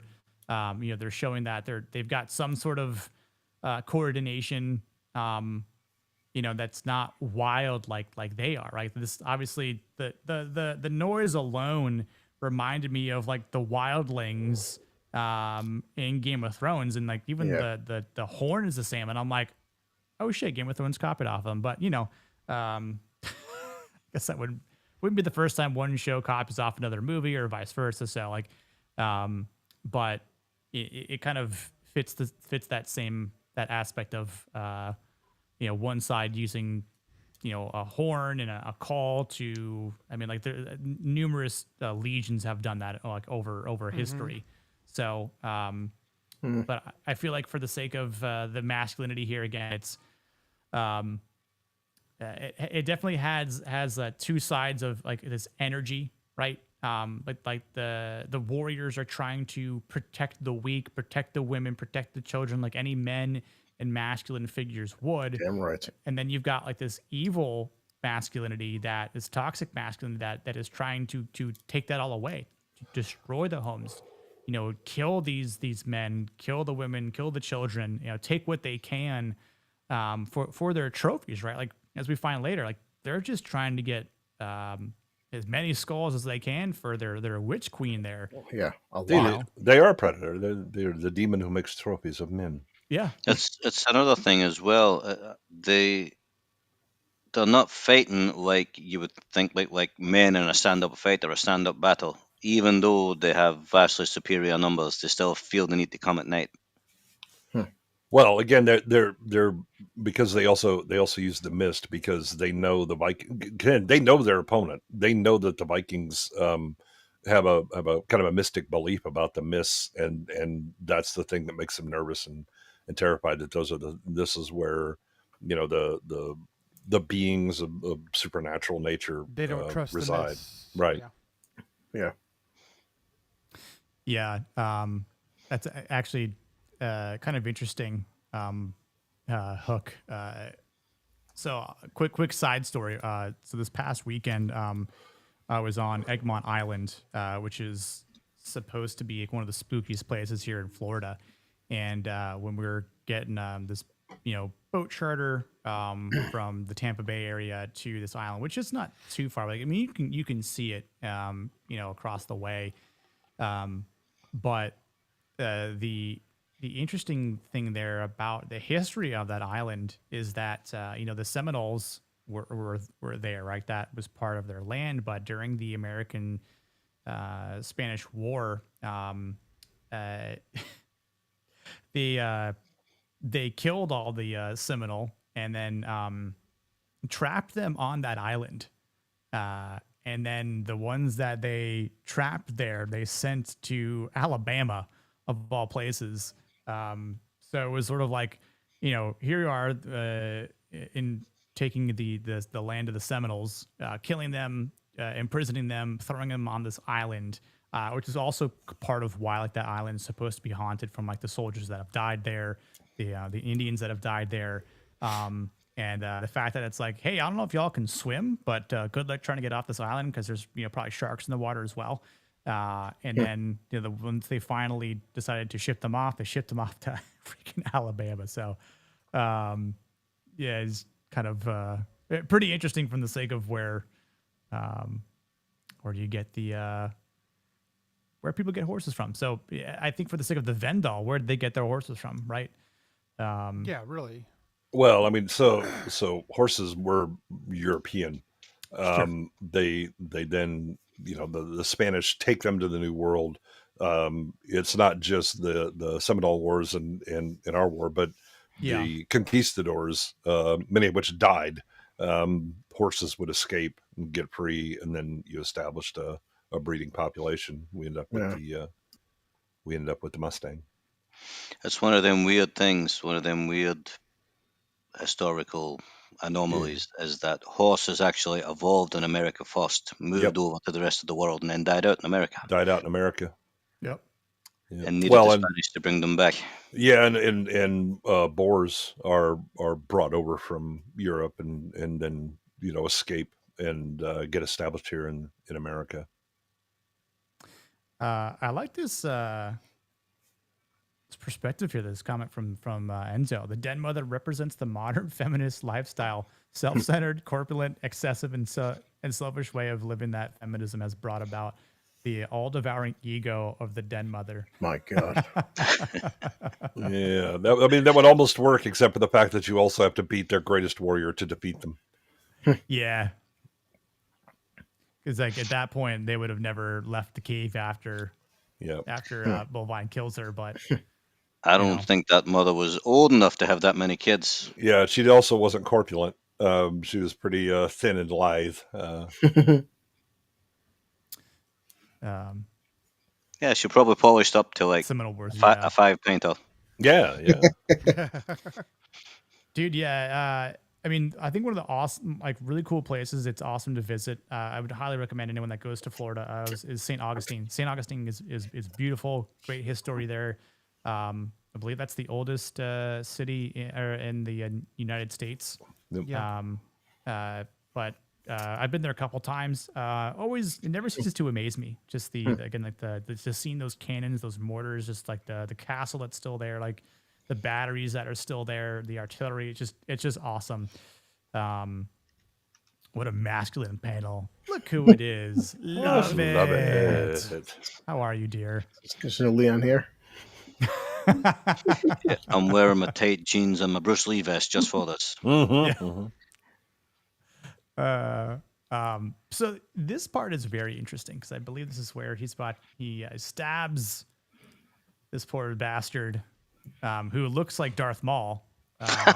He does. My God, Lucas. Darth Maul's that. Which this came out in 1999, the same year. You're right. The Phantom Penis. Phantom Penis. I wonder if Lucas ever saw this and was like, oh shit. Yeah. I was thinking this could be the key to everything, just like Jar Jar. He does that impression kind of disturbingly well. But he keeps saying he's a man. He's a man. Yeah. He's a man. What's the point? At this point, they're expecting something supernatural. Right, and then he just goes on this killing frenzy here. Yeah, because again, you dispel the psychological warfare, and you just realize, man, this is a plain old motherfucker. I can stam all of these people. Yeah, he's broken through that barrier where he's like, oh, well, I can do this, and it's sort of like, again, like where this perspective of like maybe him being this religious figure that thinking like I'm fighting something supernatural here, and then because there's that one point where he does he prays, right, and I feel like for him, I think it's after this one, isn't it? It's the final battle. Yeah. But I think, maybe in his mind, or maybe it's something they didn't want to do twice, where, he's understanding that like this brute force that they have is no match for like what the group or the remaining group of the 13 warriors like have internalized as like the better and stronger masculinity, not like obviously in brute strength, but just or sheer strength, but just the mental strength that they're able to sort of beat them. There's an interesting kind of view, and again, they undermine it a bit with the Vikings by making them fatalistic, in that everything is ordained or whatever. It was like, again, that's the flip side of and that would have been Ahmed, that Allah wills it, and here you go. But he doesn't believe in the fire worm or dragons in general, right? He says that early on. Yep. So he doesn't have quite the mystic view of these things that they do. I mean, they don't even want to say its name. Right. And yet they're still willing to fight a thing that they very well believe are supernatural. But, they have the duty to, nope, we were called, and so here we come, right? He doesn't believe in this stuff. He believes they're evil, and he's not quite sure what the hell is going on, but he doesn't really believe they're supernatural. It's just when he realizes, oh, they're just men wearing costumes. Okay, well then here you go, right? That little psychological warfare playing in the unknown may have unnerved him a bit, but I would say that the Viking are actually braver, because they really do believe that. I mean, that's the fucking there's a fireworm right there, right? I mean, look with your own damn eyes. It's coming down, and then we don't know what man, bear, pig is doing, but we're fighting it anyway because that's what you do, right? You're called to it, even if it's a supernatural creature. So yeah, it's interesting that they focus on Ahmed. Oh, look, he has this revelation. I was like, yeah, these guys are actually the ones that are you should focus on more, because they were willing to take on a thing that they believed was supernatural to begin with. Mm-hmm. And the Vikings really believed in this stuff. Oh yeah. Like seriously, when the Vikings landed in North America, I've read this somewhere. I don't know where they would have got the story from, but there was a certain tribe of Indians that they encountered, and they called them Skraelings. Mm-hmm. And they couldn't decide if they were people or if they were some kind of animal, like goblins or something. Yeah. So the only way they figured how to find out was cut them and see if they bled. Mm-hmm. And obviously that didn't go down well with the Indians. Yeah, that ended poorly. Yeah, that's a bad idea. It's not a good first impression to make. Yeah. Nope. but I mean, if you think about like the idea of some of the myths of Ireland, Scotland, with the Fae and the different beasts that can come out of water and it looks like a woman, and you'd be like, man, should I be sticking my dick in her, or is she going to be some crazy fairy type thing that drags me back in the water and drowns me? I don't know. Comes out of water and it looks like a woman. Well, after a few pints, for me, that's just a fish. Yeah, that's all right. That's fine. Yep. Fuck it, drown me as long as I get laid beforehand. It's like when you're drunk, it's like fish. That looks enough like a woman. That'll do. Sure, good enough. Yeah. Take it if it is. I can relate. Where was it? Levitt said Patty's over 9,000. 9,000! There you go. Oh yeah. But yeah, we've got the man, bear, pig leader here. He shows his face. Man, bear, pig, deer. Deer. Man, bear, Half man, man, bear, pig, deer. half bear, half pig. I'm super cereal. While riding a horse. Man, bear, pig, deer, riding a horse. Yeah. So it's like there's the taunt, which is kind of, again, one of those things that happens in masculinity. But Ahmed realizes just the chaos that's ensued, and obviously it's one of those moments I feel like where I could say, like, and maybe ask if anyone's ever been in a similar situation where not so much of like a war perhaps, but I'm sure it actually has happened where you've been through something that is kind of terrible, and then just something somehow maybe it's you that does it, or maybe it's someone else that just makes you laugh, and it could just be like the most simplest of things here, right? Like, and after obviously like after a hard battle, what do? You drink. So Yes. Burger here is talking to Ahmed, and he's like, "Why are you laughing? What's so funny?" He's like, "It's honey. It's made of Yeah, because because Ahmed said that he can't drink the fermentation of grape or grapes. wheat. Yep. He's laughing. He's like, "The good news is it's honey." Yeah.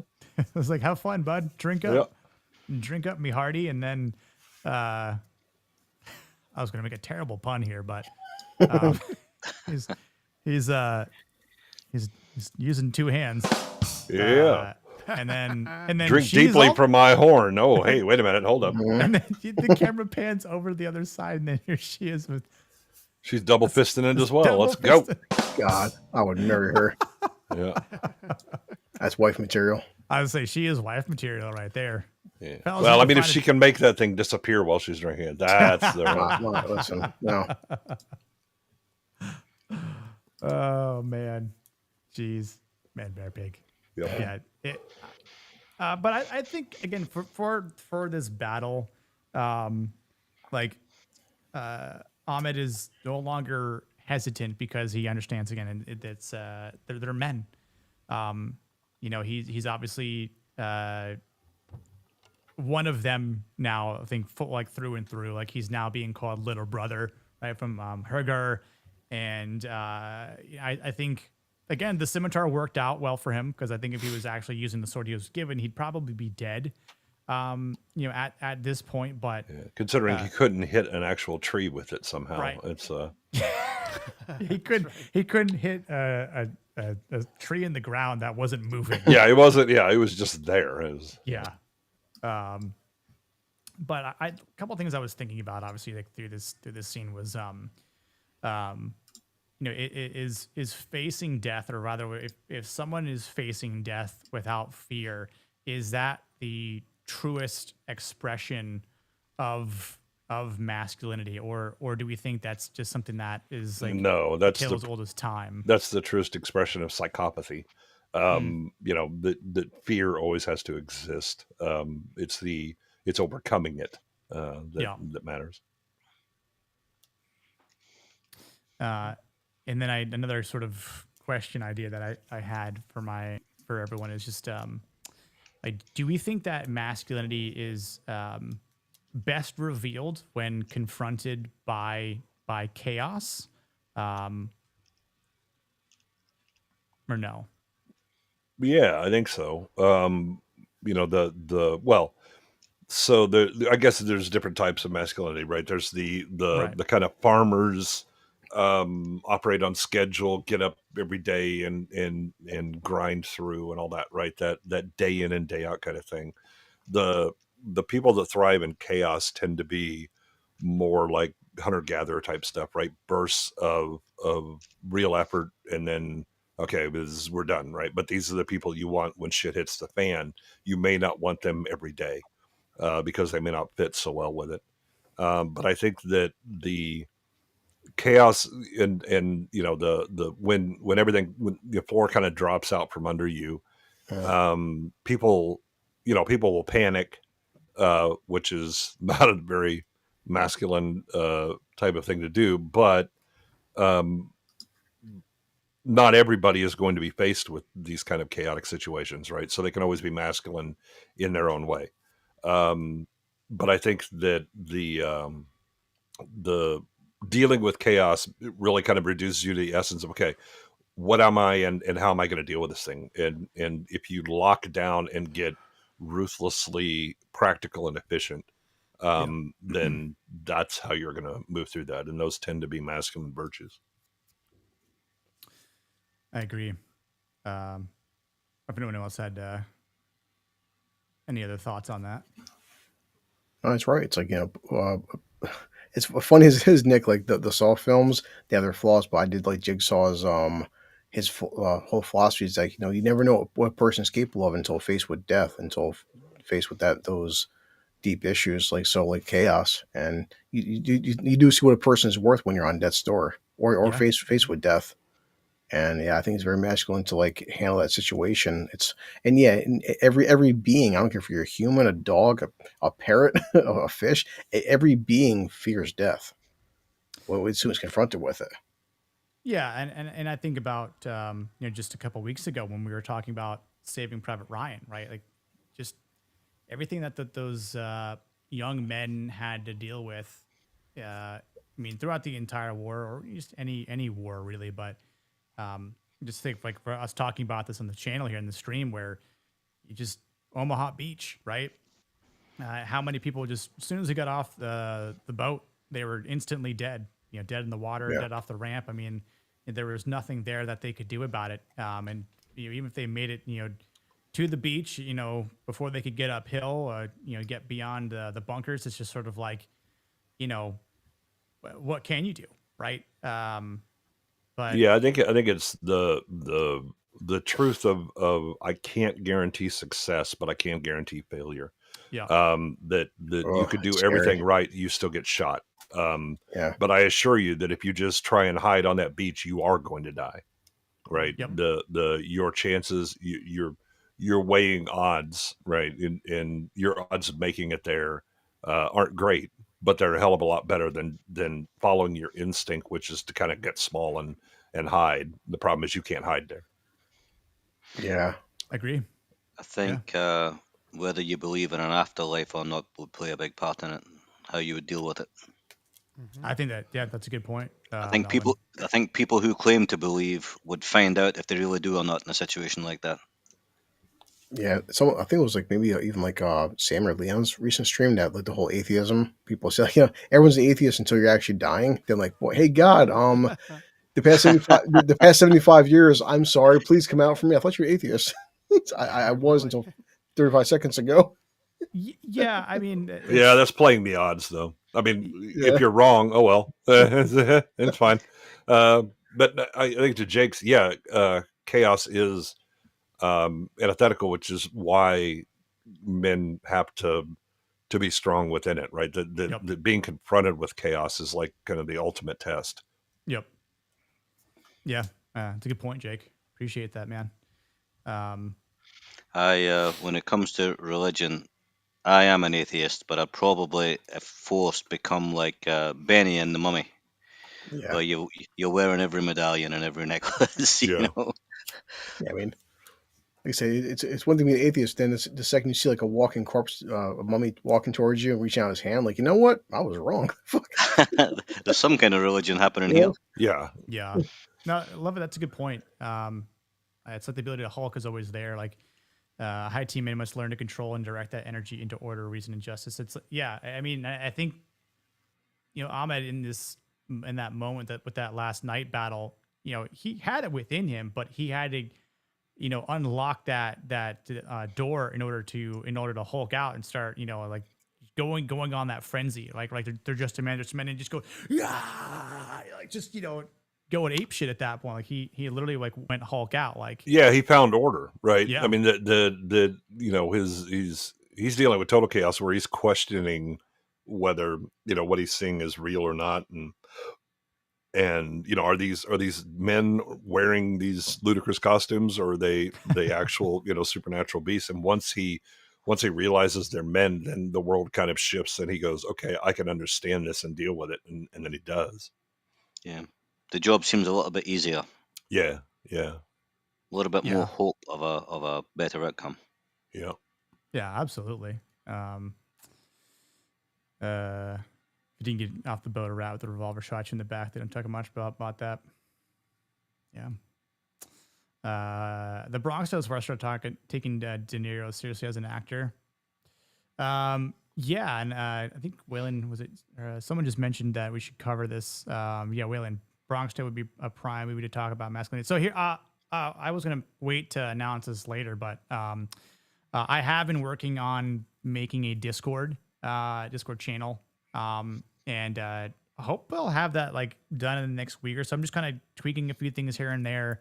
But what I have is like a subsection for Masculine Mondays where, people can obviously go in after the fact, chat, post whatever, like, on the threads, clips.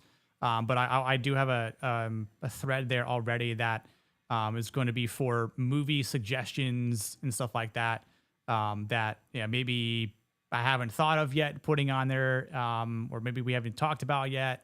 And just so, there's a couple ideas moving down the line as we kind of keep going. My Discord is just DMing Nick all the time with hey, add this one. This would be I know. one.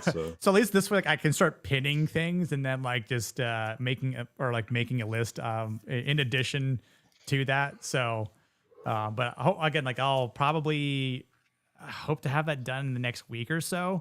And then I'll definitely be adding that to all of like the descriptions for future videos and whatnot. But yeah, so same wavelength. Yep. Absolutely. Read this last comment here while I bring up the next masculine moment. But religion is a component of culture from the perspective of sociology. You can really see its positive impact on the culture if it's beneficial. You can also see the antithesis of that. And by the way, both of these opponents are very religious. Yeah. One of them seems to be a bit more so, and it's the one that they're fighting against, the Bendel. Yeah. Cultish. Yeah. Damn, I ain't got a Discord. Well, it's free to make. Yeah, sure. And now would be a great time as any, Waylon. You know what I'm saying? I don't want to be the one that brings you into that realm, but if I'm the first, there can only be one. So, Pouty, all right, y'all have to duck out for a bit and get the kid to bed. Remember to like the stream. Absolutely, Pouty. Thank you so much for stopping by. Hope you have a wonderful evening. And happy birthday. Late belated. Yes. Catch you later, doll. Yeah, Waylon, it used to be free, but $5 for you. Yeah. yeah. Like I've never paid for the Nitro. I've gotten it for free before, but I've never paid for it. I mean, it's like the basic one's like $3 a month or something along those lines. But I mean, I might do it for my own server just to allow like bigger like uploads and stuff like that, depending on what if it's necessary. I'll make that decision later on. But so what I want to talk about here is just the leadership from Buliwyf, and that leads up into and through the Vendel cave assault. So how does that start? Where do we really see it? Because we've seen it prior to this point, but I feel like this is the moment where his leadership is, has the most weight because they're, realizing they've found a couple of their bodies this time. They forgot to check the wooden spikes because they were just impaled. And obviously it being dark kind of makes sense that they might have forgotten a couple. So I think they kind of revealed themselves at that point, right? Oh, look, a bunch of guys on horses. I think I can figure it out that something's going on. Yep. And that takes us back to the scaling thing I was talking about earlier. It's like now they know they bleed, Yep. So they can kill them.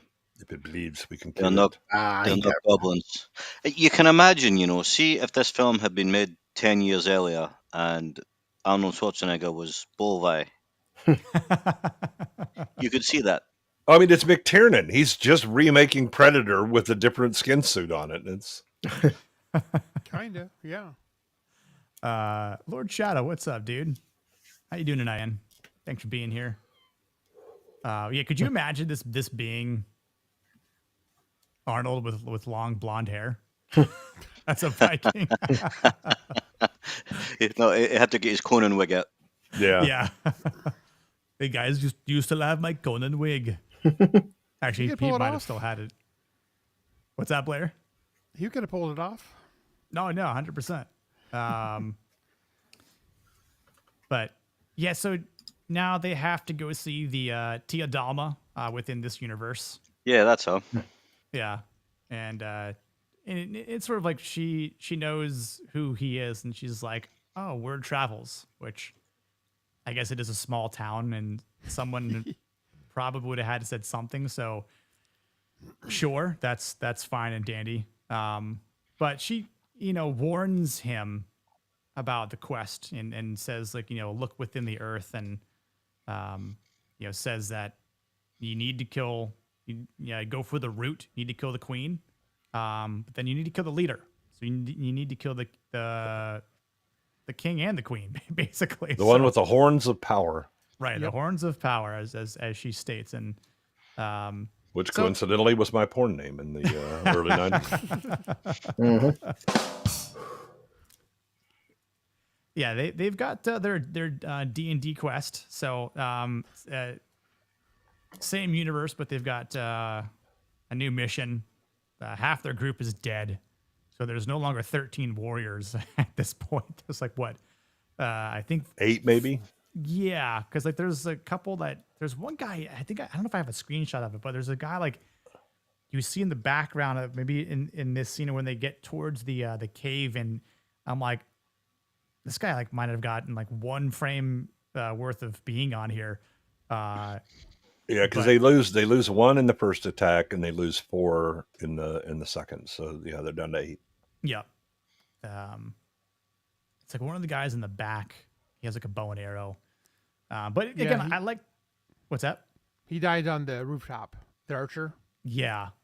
And then the one guy was crawling around on the top trying to put a fire out, and he got spiked. Yeah. Yeah. The big dude got killed. Yep. And then another one was grievously wounded and wouldn't last much longer, so they figured he was going to die. Yeah, they smashed his head at the very end. Yep. The pretty boy. The intimidation factor here, right? Like these giant structures with bear heads or bear skulls, I should say. That's similar to the scarecrows from the original Planet of the Apes. Mm-hmm. Oh, you're right. Yeah. I didn't even think about that. But this sparks the idea for Ahmed going, how do you hunt a bear? Where do bears go in the winter? In a cave? From a distance, that's how you hunt a bear. Yeah. Yeah.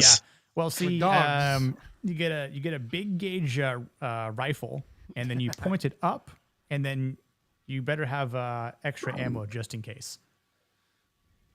But of course, they don't have that in the 600s. Silly me. What is this? What's that game that's coming out that's going to combine all the other Kingdom Come? Not Kingdom Come. I can't think Kingdom of Hearts. No.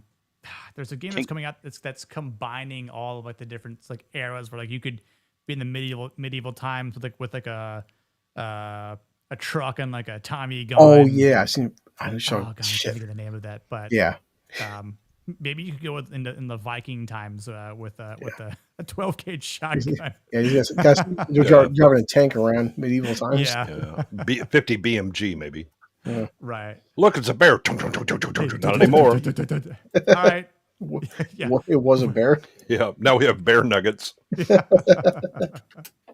You got food that'll last you a lifetime now. Spitting all the buckshot. And you can just collect it from all over the field. Right. Yeah, it's like the Vikings invented Kentucky Fried Bear. Yep. Kentucky Fried Bear. You'd actually eat real bear claws. Delicious. Yeah. Delicious. With some put some honey on that. Oh, Yeah. man. Fermented honey. Yeah. Isn't that ironic? For bears. But I think for Bullvine here, right? Like They all follow him because he's obviously got a charisma. He's not a loud leader, and obviously he's endured this far. But I think for his fate, that I thought that he understood when he saw the witch lady was that he knew that he might die. And I feel like for someone, or for like that sort of archetype of a potential dying king, that he knows he's going to have to utilize that sacrifice, which again, we all know that's a masculine trait. And though he doesn't vocalize it to his his fellow warriors, his men, because it's like, guys, I think I'm gonna die on this, and because then that's not very leader like. That's not very stoic. Like him doing that would be very out of pocket, I guess, and just it wouldn't it wouldn't make sense anyway, though. Exactly. What Hagar says, right? That essentially the it's written kind of thing, and that, hell yes, they all know that they could die. They're going up against thousands of people by demonstration of the number of horsemen that they saw with the torches and all that, and they're going right into the den, yeah. And so here you go. But yeah, I think both the it's recognized, that hey, it's like going to Normandy. We could all die. No shit, Sherlock. Really, thanks for sharing that with us. But bonus that they don't believe that they can really affect the outcome, right? That there's kind of a destiny that for all of them, as to when and how they'll die. They go along, which again is part of the shit writing. They undermine those characters and the risks that they're taking. And this final part here, when they go down into the cave, they must understand in their heads that this is like a suicide mission. Nobody can be going in there expecting to come out again. Exactly. Yeah. I mean, if I were them, knowing that we're gonna have to go inside of a mountain where there's got to be hundreds of them, if not thousands plus. I mean, yeah, like you kind of have to have balls of steel at that point. Knowing your time could be up here. Not to distract myself here, but do I sound low to anyone else? I know this always happens with. Yeah, I mean, nobody else has complained. No. Sorry, Shadow. I mean, it could just be YouTube. It could be EV Mux. I don't know. I mean, sorry, dude. Could be that damn Loch Ness monster. Yeah. Could be the Vendel. Maybe you're a little bit low. I don't know. Maybe a little bit. I could. I'll turn it just a fine little to bit me. here, and if I am too loud, I'll just step away from the mic a bit. But anyway, yeah. I mean, I think for the sake of this suicidal quest that they're embarking on inside the cave here, they are able to stealthily approach it. They have to take out a couple of the guys here, which works out. And I feel like for what they're up against, they understand that if they awaken the beast, they awaken the lair, they're in a shit fest.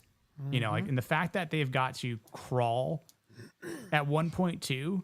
I mean, they got to take off their armor too. Yeah, they got to ditch the armor. Except I think one of the guys is like, I'm not taking this armor off. You got to kiss me first, right? I'm like, he definitely puts the group at risk potentially, but I understand why he keeps it because it does end up protecting him to an extent in the end. It hides his girdle, right? He's got man boobs. Yep, No, boobs. but I think for the movie, like this is probably the one part that has the most tension in it, because if they awaken everyone here, And there's like the one rock that drops, and this guy looks around like, "Hey, what was that?" Yeah, you just wait for his aggro to burn off, and then you're fine. Right. Yeah, right. Just gotta wait for that red bar to disappear. Yep. Um, Try to find a box. You can just walk around in it. like, quick roll a dice, see if you get detected or not. Yep. Um, Made a saving throw. We're all good. Yep, exactly. Made your saving throw. +2 because I'm a poet. Yep. And light on my feet. What the hell? This part was trippy though. I mean, again, like for being, I think for the qualities of being masculine figures and having to go with a dark, dank cave, and then you get to this giant stone. Look, I think at this point we all should have just looked around and been like, you know what?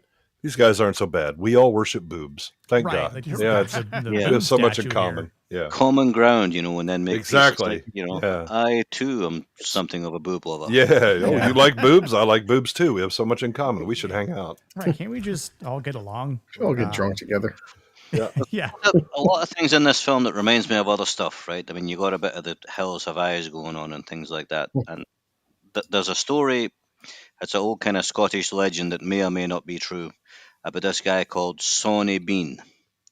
And it's back about the 1600s. And him and his wife and his kids and his grandkids and his great grandkids lived in this cave that the entrance wasn't visible when the tide was in. And they used to attack people that traveled on this road. Oh yeah, I do know this story. Yeah. And basically kill them and eat them. And they reckon that they've killed and ate as many as 1,000 people. Wow. And then eventually they found them and got them and killed them. But it's very much like this. I mean, you can imagine what they seen when they went in that cave. Assuming the story is true, which it might not be. But yeah, it's like similarities. Except this story here is older. Mm-hmm. Yeah, I mean, we've always had the idea of the the people who turn away from being human and become consumers of human flesh, and Right. that's why cannibalism is other than certain ceremonies, for the most part has been a cultural taboo. Yeah. There are cultures tend to be pretty small that engaged in cannibalism as an actual food source. They tend not to last long because berry and all that comes to play with you. But ritual cannibalism is a thing for a long time, both in the you consuming the flesh of your enemy was gaining their power, or it was a death ritual for a lot of cultures where you ate some of the flesh from your family member as a means to remember them, and they carry on within you. I seen a thing about one of them tribes in Africa. This is like modern times, where if the medicine man dies, the guy they choose to replace him has to eat the right arm of the one who died. To gain his power and knowledge. Yeah, and you can only hope that he didn't die of something horrible. Yeah. Hopefully it wasn't an amputation of his right arm. He died of the pox. Yeah. But you got to eat his right arm. Maybe not. Yeah. Oh God, that's his masturbating arm. Oh no. Oh no. Dear God. I don't want those memories. Yeah. That's knowledge I can do without. Fine. Brain wipe. Yeah. The memories that binds us. It is. Yes. That's the arm we use for delivering the calves. Yeah. Hi, Molly. How are you? How's your night going? I know the story to my true crime books. Yeah. The one that. About the Scottish cannibal family. Yeah. Is that what you're referring to, Sonny Bean? Yeah. Okay. Yeah. I'll drop the Wikipedia link in now. Yeah. Some story from what's now Norway. True. Oh wait, it doesn't work. I can't drop links because I'm not a mod. Never mind. Nope. If you want to put it in the private chat here, in EV Mux, then I'll drop it in there if you want. I don't know if they ate people, but the Aztecs' human sacrifice numbers are insane. Yeah, I do remember that. What happens if a crocodile eats our you have to arm? find the crocodile and then eat its right arm. Drive safe, peepers. Listen, don't watch. Mhm. Yep. And then, so I feel like for Bullvine here, right? Like, for him seeing this and again, just a leader that would come across something like this, needn't be phased, and obviously has to, have this resilience of, not faltering, not waving from, something that's just visually disturbing, and obviously he's heard a bunch, he's obviously seen it, he's fought it multiple times now, and he's made this seemingly one-way decision to enter this cave. It's like the direct confrontation. I mean, it was his idea. Like, what if we attack them? What if we seek them out? Right? What if we go fight this evil? Sure, there's some uncertainty here, but like, that's what we have to do. That's what the men have to do sometimes. So, I feel like his type of leadership isn't about so much like of domination, but it's like he has to obviously bear the weight, bear the pain of him being the one to kill the battle lord, the horns of power, and killing the queen here. So like, there's a lot of pressure that is on his shoulders that the village looks to, his men look to, but his men believe in him more so than the village does, I think. Even though they've protected the village twice now. But you've also seen the numbers dwindling, right? This They're is losing forces. Yeah, they can't the playing defense the way they have, especially once they realize just the scope of the forces against them. They can't win that way. They and so what are your other options? Well, go at them, right? Do the unexpected, and now you went and talked to the witch. This is the best information you have. And well, I mean, you're always acting with incomplete information anyway, so go for it and do it. And that's what they're doing. It's weird though. I mean, that is such a shitty kingdom. I mean, you see, you've got to fight hundreds of these cannibals, and you think, there's like, there's 50 people in that village, not even a village, and it's like, why don't we just jump on the boat and get out of here? And that would be a good time. Yeah, but that's the problem, is that they committed to everybody would fit on that boat. All of them would fit on that boat. I mean, especially if they just left the horses behind, you could probably put 10 times that village. And and you can say, look, me and some of the guys have had a whip round. We can buy you a better village than this one. Exactly. Yeah, we could get you one with walls and everything. It'd be very exciting. Yeah, do you want to relocate? Because we could definitely help you out. Yeah, we might actually scout around the area first to see if there are crazy cannibal cults hanging around nearby. Right. Heineck, better now. Love this movie. Sad I missed most of it. I'll have to rewatch later. Did you get a notification from YouTube? I know that's don't be wonky. silly. Yeah. YouTube notifying people. YouTube notifying people? They'll notify you after the fact. Yeah. Yeah. Hey, by the way, there was a stream that you wanted to get a notification live for. stream you just missed out on. Thank you very much for that. That's how it goes. It's strange. They'd done that for a while, didn't they? They were sending the notifications out just as the live stream ended. If it ended, you got the notification, but not beforehand. Ridiculous. So like I've had the Stanley Cup final game 3 on my phone here, so I could kind of just watch the score. And Edmonton just got fucking wrecked tonight by Florida. Get 6-1. Go to sleep, Canada. So I had to throw that in there, but at one point I saw a notification come down on my phone that was for Leon's stream that I was going to try and join earlier, but I couldn't. Mm-hmm. Other stuff going on, but I got the notification after we had already started streaming here. Right as he ended, yeah. Yeah, and I was like, Why did I just now get a notification from? Well, now's the perfect time. It's, yeah. Oh, Rick, I would say, careful. This is how we got Woman King. Yeah, but it's okay, Molly. No harm, no foul there. The descent into darkness, definitely on the path of the hero. Absolutely. Yeah, Lord Shadow points out that caves and water tended to be areas of the supernatural, the passing through from one kind of world to the other. Yep. Oh yeah, like the river Styx kind of deal. Yeah. You cross into the realm of the undead. Yep.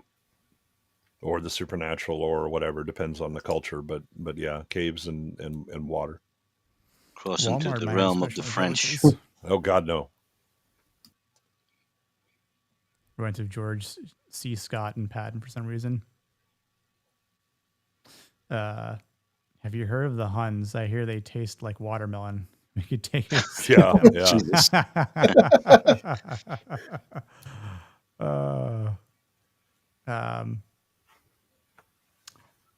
I love more on the Malleus Maleficarum on, or pretty much anything on King Solomon. Yeah. There's a pretty cool shot though of all of the crazy Hammer of the looking, Witches. Yeah. Like that they're just killing. This is when they realize, oh God, we stumbled onto a Ren fair. Damn it. What is the Malleus Maleficarum? Is that the one that King James wrote? Yeah, the Hammer of Witches. Yep. Damn. I didn't get a notification, but I wasn't paying much on my phone. It's okay. Yeah, there's another book actually that predates Malleus Maleficarum that's pretty interesting. It was written about how an inquisitor should do their job, to include how you extract confessions. They're a bit spicy. For some really strange reason, I get the Malleus Maleficarum confused with the one that Alistair Crowley wrote, which has probably got a completely different name. I can't remember it. Oh, yeah. Yeah, Malleus Maleficarum was basically the fighting evil and witchcraft and all that stuff. I'll have to Google it. Alistair Crowley book. Yeah, I think he had more than one. Bit of a creepy little cave that or lair that she's in. Oh yeah, it's like kind of you're fighting a boss and you're going into the boss lair, right? Yep. For a nice little 1v1 fight, and you've got the bunch of the heads, and like, yeah, she looks a little creepy here with her coral snake around her neck, and some sort of bone helmet thing that she's wearing. She's been to the hairdresser recently. Right, yeah. Also, she got them crazy eyes, so just don't date her. Don't stick it in there. Don't do it. A good father always tells his son to don't stick your dick in crazy. That's right. The problem is that you tell them that, but they aren't very good at identifying crazy until after the fact. That's right. Sometimes it's too late, and it's like a hindsight is 2020 for sure. Yeah, and it's a long 18 years. So my advice would be try crazy first, and everything else is a step up. But you'll miss the sex. Yes, you do. Yeah, making headway. Yeah, don't have pets if you decide to stick your dick in crazy.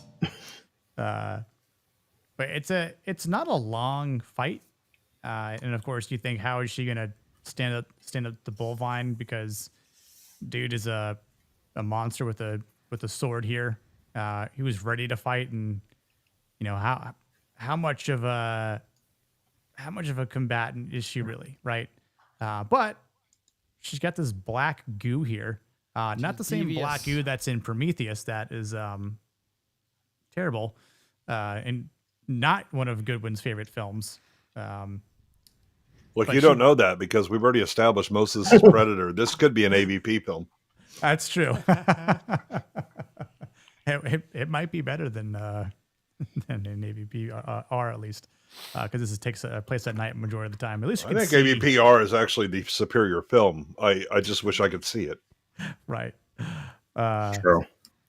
It's funny because it almost looks like she's flicking him off here Yeah. I know, right? with the hook. It's like, Why don't I give you the finger? yeah. Oh, you coming to my lair, my home? Fuck you, dude. But let me dip my little claw into this poison that I've concocted rat here. claw. He Dig out gave her your too much eyes. time here, didn't he? He gave her too much time. I Yeah. was going to say, like, the one thing about Bullvine in this moment was that he allowed his opponent to get ready, to ramp up, to counter his approach, where, you know, I don't know if an aggressive leader would have been, better. And even though she sees him coming, if he can stop her from, dipping the claw finger into that poison. Of course, how would you know that? But there again, you don't want to give your opponent a chance to react, to fight back, or do anything. So if you just come in there, sword swinging, and you hit her, whatever your approach is, like, whatever sort of downward stroke, side stroke. Yeah, put her on the defense. Don't let her Right. set up and be able to. But I was like, no, I'm not interested in honor. I'm interested in killing your ass. Right, exactly. Like, Yeah. because he takes one swing, misses. She maneuvers, then hits his second swing where she misses. He hits those vines, and sure, he gets side swiped in the arm, but Yep. as he's turning around the opposite direction, that's when he takes off her head. Unfortunately, she's already killed him. Yeah. It's like she got the killing blow first, unfortunately, and he doesn't kind of realize how much time he has left to live. But hell yeah, 40 likes, love to see it.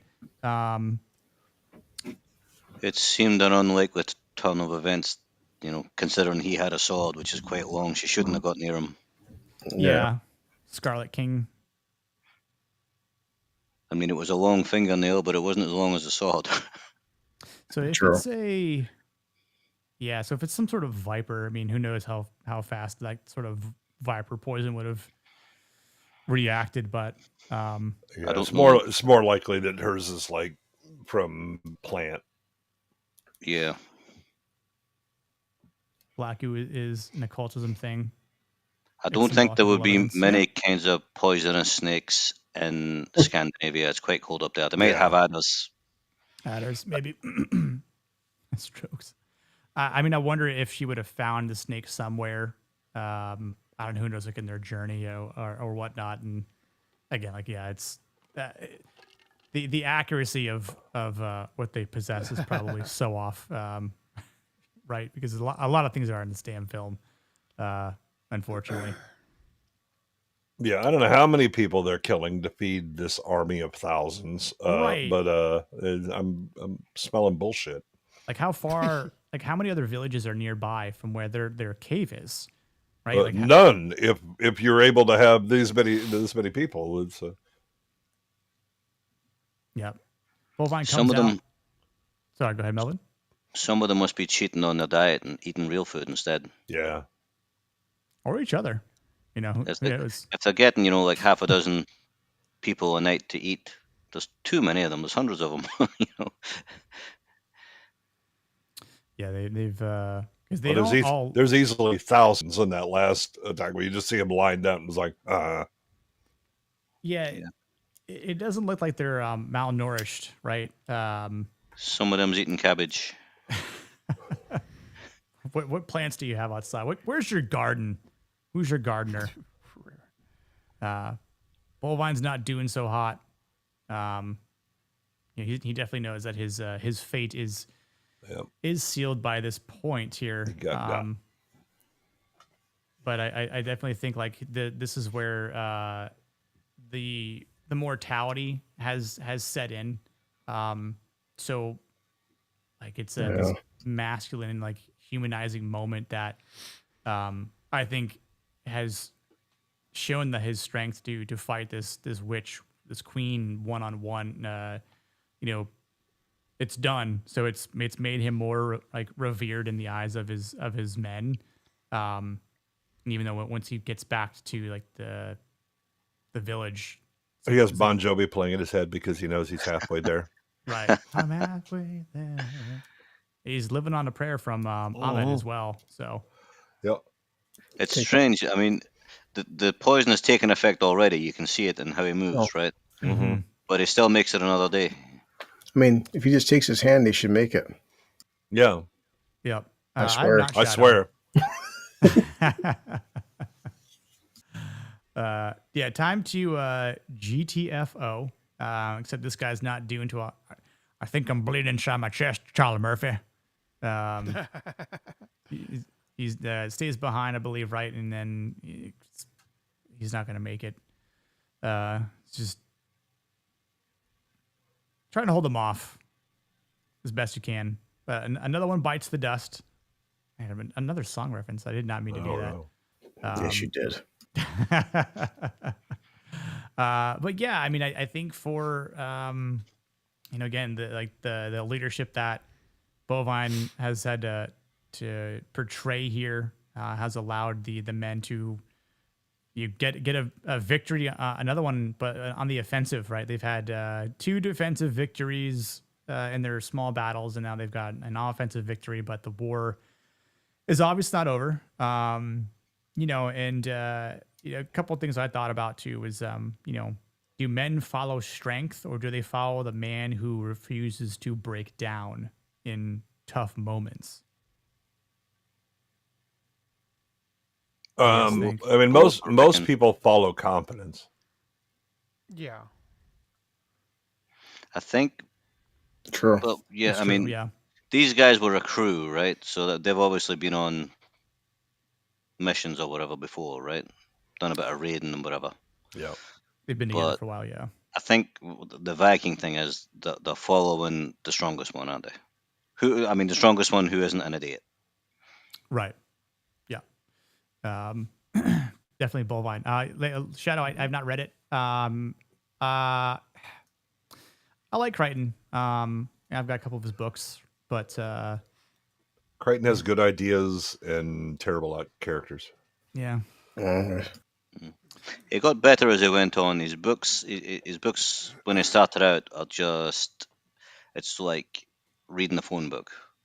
It's just everything is matter of fact.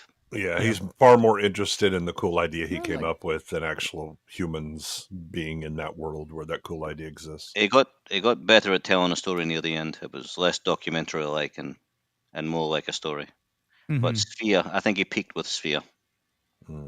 I agree, Rick. The bravery of not just going into the unknown area, but it's dark on top of that. Wow. Yeah, for sure. I mean, well, is it dark? Because I see them going down, okay, we're deep in a cave. We don't have torches. Somehow, light. We can see what the hell we're doing, especially when they get in the water. Mm-hmm. Yeah. Plot convenience for sure there. Yeah, it's the radiation from Chernobyl. Right. Yeah. Jovi's dog water. Yeah, it's all that heavy water from Norway. The cult of Al Gore must be defeated. Well. Yep. Fighting asleep. I'm feeling my age. Molly, I don't know what you're talking about. Sleep? What's that? Age? I've heard of it. Molly looks like she's like 25 in that photo, so I'm just gonna believe that. Yeah. It's now 4:37 a.m. in Scotland. I say Melvin is a trooper here for doing this. First of all, it's midnight for me. We see Masculine Monday. You got to be a man about it, right? Yep. Absolutely. Damn right. There we go. Sucking chest wound, same issue as 6000 BC to 2025 AD. Yeah. Yep.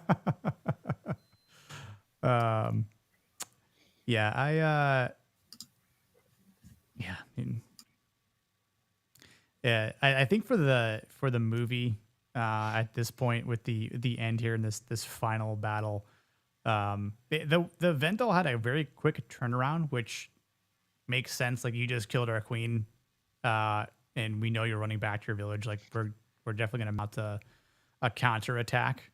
And the leader, which you don't see in the cave, gets notified, but they got ready like rather quick. I feel like, later during the day, I guess, because they obviously the warriors had time to go back to the village and kind of rest.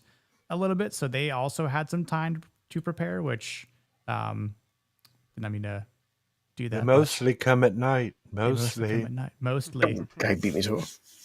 Hey, we share that in common, Vendel. Not just kidding. It was sitting right there. I just couldn't resist. When and where it's needed. That's I couldn't when I come. resist. Needed to be done. So yeah, I think for the ending here, as Herger is relaxing and Ahmed is sweating and saying the nights are long and the days are short, they're doing what they can to prepare, dumping wagons over, getting barrels in place, getting armor put on. This is where he's going to pray and be a religious man and act rather un-Islamic in his Islamic prayers, where he's like, "Oh no, I have a chance of." No, you should believe that Allah wills it. The rest of them should be. Yeah. And the thing is, as well, why did they kneel in the mud? They could have moved like 6 feet to the other side, and they would have been dry. Mm-hmm. I saw that. Yeah. It was the only place he could see Mecca from. You get a good view from up there. Yeah. There. No way. This was filmed in Canada, I believe, mostly. Yeah, an island off Vancouver. I know. Oh, you're moving, Molly. Okay, sorry, I just read that. Yeah, well, moving sucks. It definitely is very tedious. So, do we put McTiernan's early success to luck or actual skill? I think I put it to skill because I mean, especially with the shit show that was Predator, and then he kind of has a think, because of the Jean-Claude Van Damme hilarious issues, and then he comes back and has a much tighter focus. I think that what happens to him is what happens to a lot of people that encounter early success, is that they believe that anything they do can be successful, and that tends to lead to tripping on your dick a lot. Also, I believe that cocaine may have been involved. True. As it should be. You can get lucky once, but not as many times as he was early in his career. Yeah. Too. Yeah. I mean, he has like some small, nothing budget movie to begin with, and then rolls out Predator, Die Hard, Hunt for Red October. Right. I was just talking for about 10 minutes with mute on. It was some of your best commentary. Yeah, probably more like 20 seconds, but it felt like 10 minutes. Never mind. I lie a lot anyway, so you couldn't believe any of it. Yeah. I would say it's his early success was more on skill. Yeah, I mean he definitely had a really really good early run with his movies. So now I think someone had asked earlier, when was his last good movie? And good when you mentioned the Hunt for Red October, which I mean, because then he does Medicine Man after Hunt for Red October. That is a steaming pile. And Waylon, put your parents in a home if they intentionally chose to watch Medicine Man. Then you have The Last Action Hero. So he did Last Action Hero after that, I think. Right? Right. Then it gets a bit shit. Like this Rollerball. Rollerball. Oh God. Jesus. He does have the Thomas Crown Affair. Why did he even remake. do Rollerball? Whose idea was that? God, who knows? That is a good question. Why would somebody with money think that was a good idea? Yeah, we'll do Rollerball. Let's and we will definitely it'll definitely be strong because we're casting LL Cool J. Okay. Makes sense. Ladies love cool gyms. Yeah. The problem with this, well, I mean, there's many problems with this, but it stinks of studio interference and a lack of a budget. Yeah. Because they don't really, I mean, Antonio Banderas in 1999 wasn't an A-lister, was he? No, he was getting there. He had done a few. Rise. But actually, I mean, this thing went way over budget, which is one of the reasons it bombed. It's full of unknowns. And, I mean, Omar Sharif, but, I mean, he was in it for 5 minutes. They probably done it to pay his gambling debts. Jeez. And they filmed it in Canada, which is like what, tax rebate central, right? Yeah. So it just feels cheap. I mean, the kingdom they were saving, the kingdom. That's a hell of a kingdom. Yeah.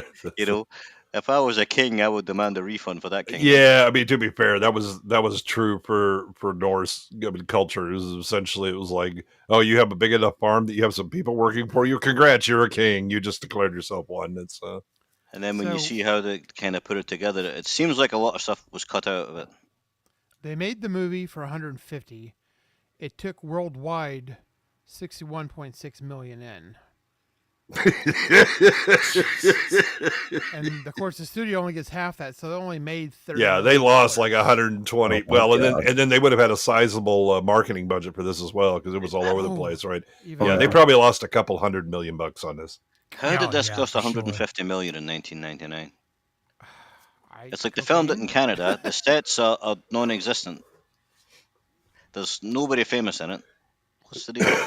Yeah. Some that's producer unfortunate. stuffed his pockets, eh? Well, Yeah, Michael Crichton- Crichton was one of them, and it was his story. So maybe he charged them through the ass for the rights to his story. He took over director at the end too. Yeah. This was after Jurassic Park when Crichton was on a high. Yeah. Oh yeah, he was king of the hill. Yeah, but this is also like around the time of Congo, I think. But you had a lot of Crichton films come out after Jurassic Park. Like, what was that one with Michael Douglas and Demi Moore? Disclosure, Disclosure. Mm-hmm. Rising Sun. Yep. Oh, that was a good Yeah. one though. Yeah, but Rising Sun was much earlier. Sphere. Yeah. Spear, I think, Not was like after that. this. Yeah. Jurassic Yeah. World, Congo. This. Yeah, Probably a lot of more. those. Yeah, I would be Yeah, curious they- to see what they might have made, like in sales, maybe. Like, but I'm not sure video, they ever wow. broke even on Yeah. this. No, yeah, for sure. It's hard to imagine. I mean, I bought the DVD. Maybe they made some money from that. 10 quid. Maybe. Yeah. Finally, years later, maybe. Who knows? Rollerball has a 3.1 on IMDb. And that's Oh just my being generous. God. That's 3 too much. Yeah, that should be Yeah. out of 100. Yeah. that's generous for that film. I don't know what this movie. Gemma, can you check to see what this movie got on IMDb? 6.6. 6.6. Okay. Yeah. That's a decent score. It actually is for this movie. I That's mean, some teenage nostalgia shit going on right there. I was gonna say, like, if I'm a teenager watching this again, I'm like, yeah, this is like a 6 or a 7. Like now, It's No, 5.2. Yeah, it's lower than that. Yeah. No, I mean, it's fun. It's fun.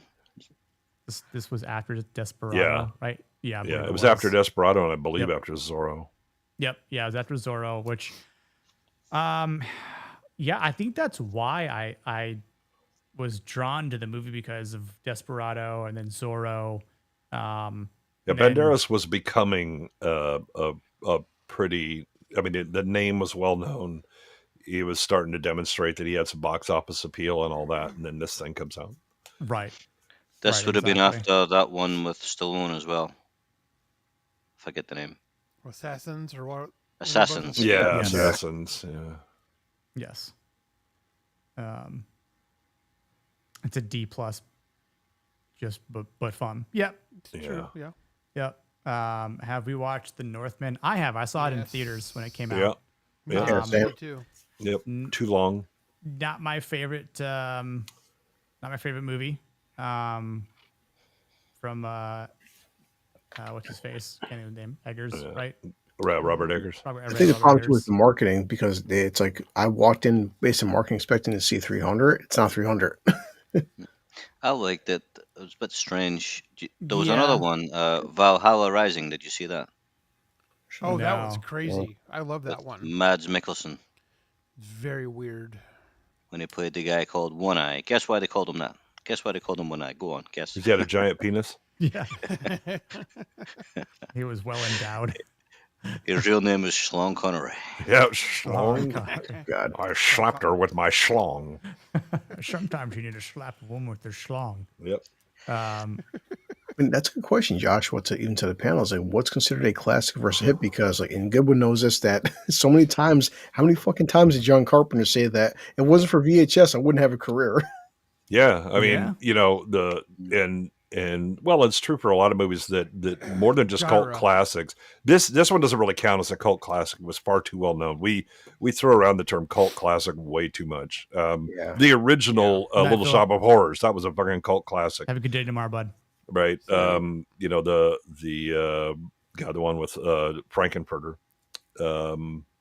Rocky Horror Picture Show. That started as a cult classic, then became a well-known kind of thing, right? But there were plenty of movies that were far more successful because of home video and you know, it was on HBO. I mean, again, hey, HBO stood for Hey Beastmaster's on, because Sisu, I guarantee we Sisu. all saw Beastmaster 1,000 times, I love God, Beastmaster yeah. and nobody back in saw the day. that turd in the in the theaters, right? So there's but they're really good films that don't hit either because of bad timing or because of shit marketing. Yeah.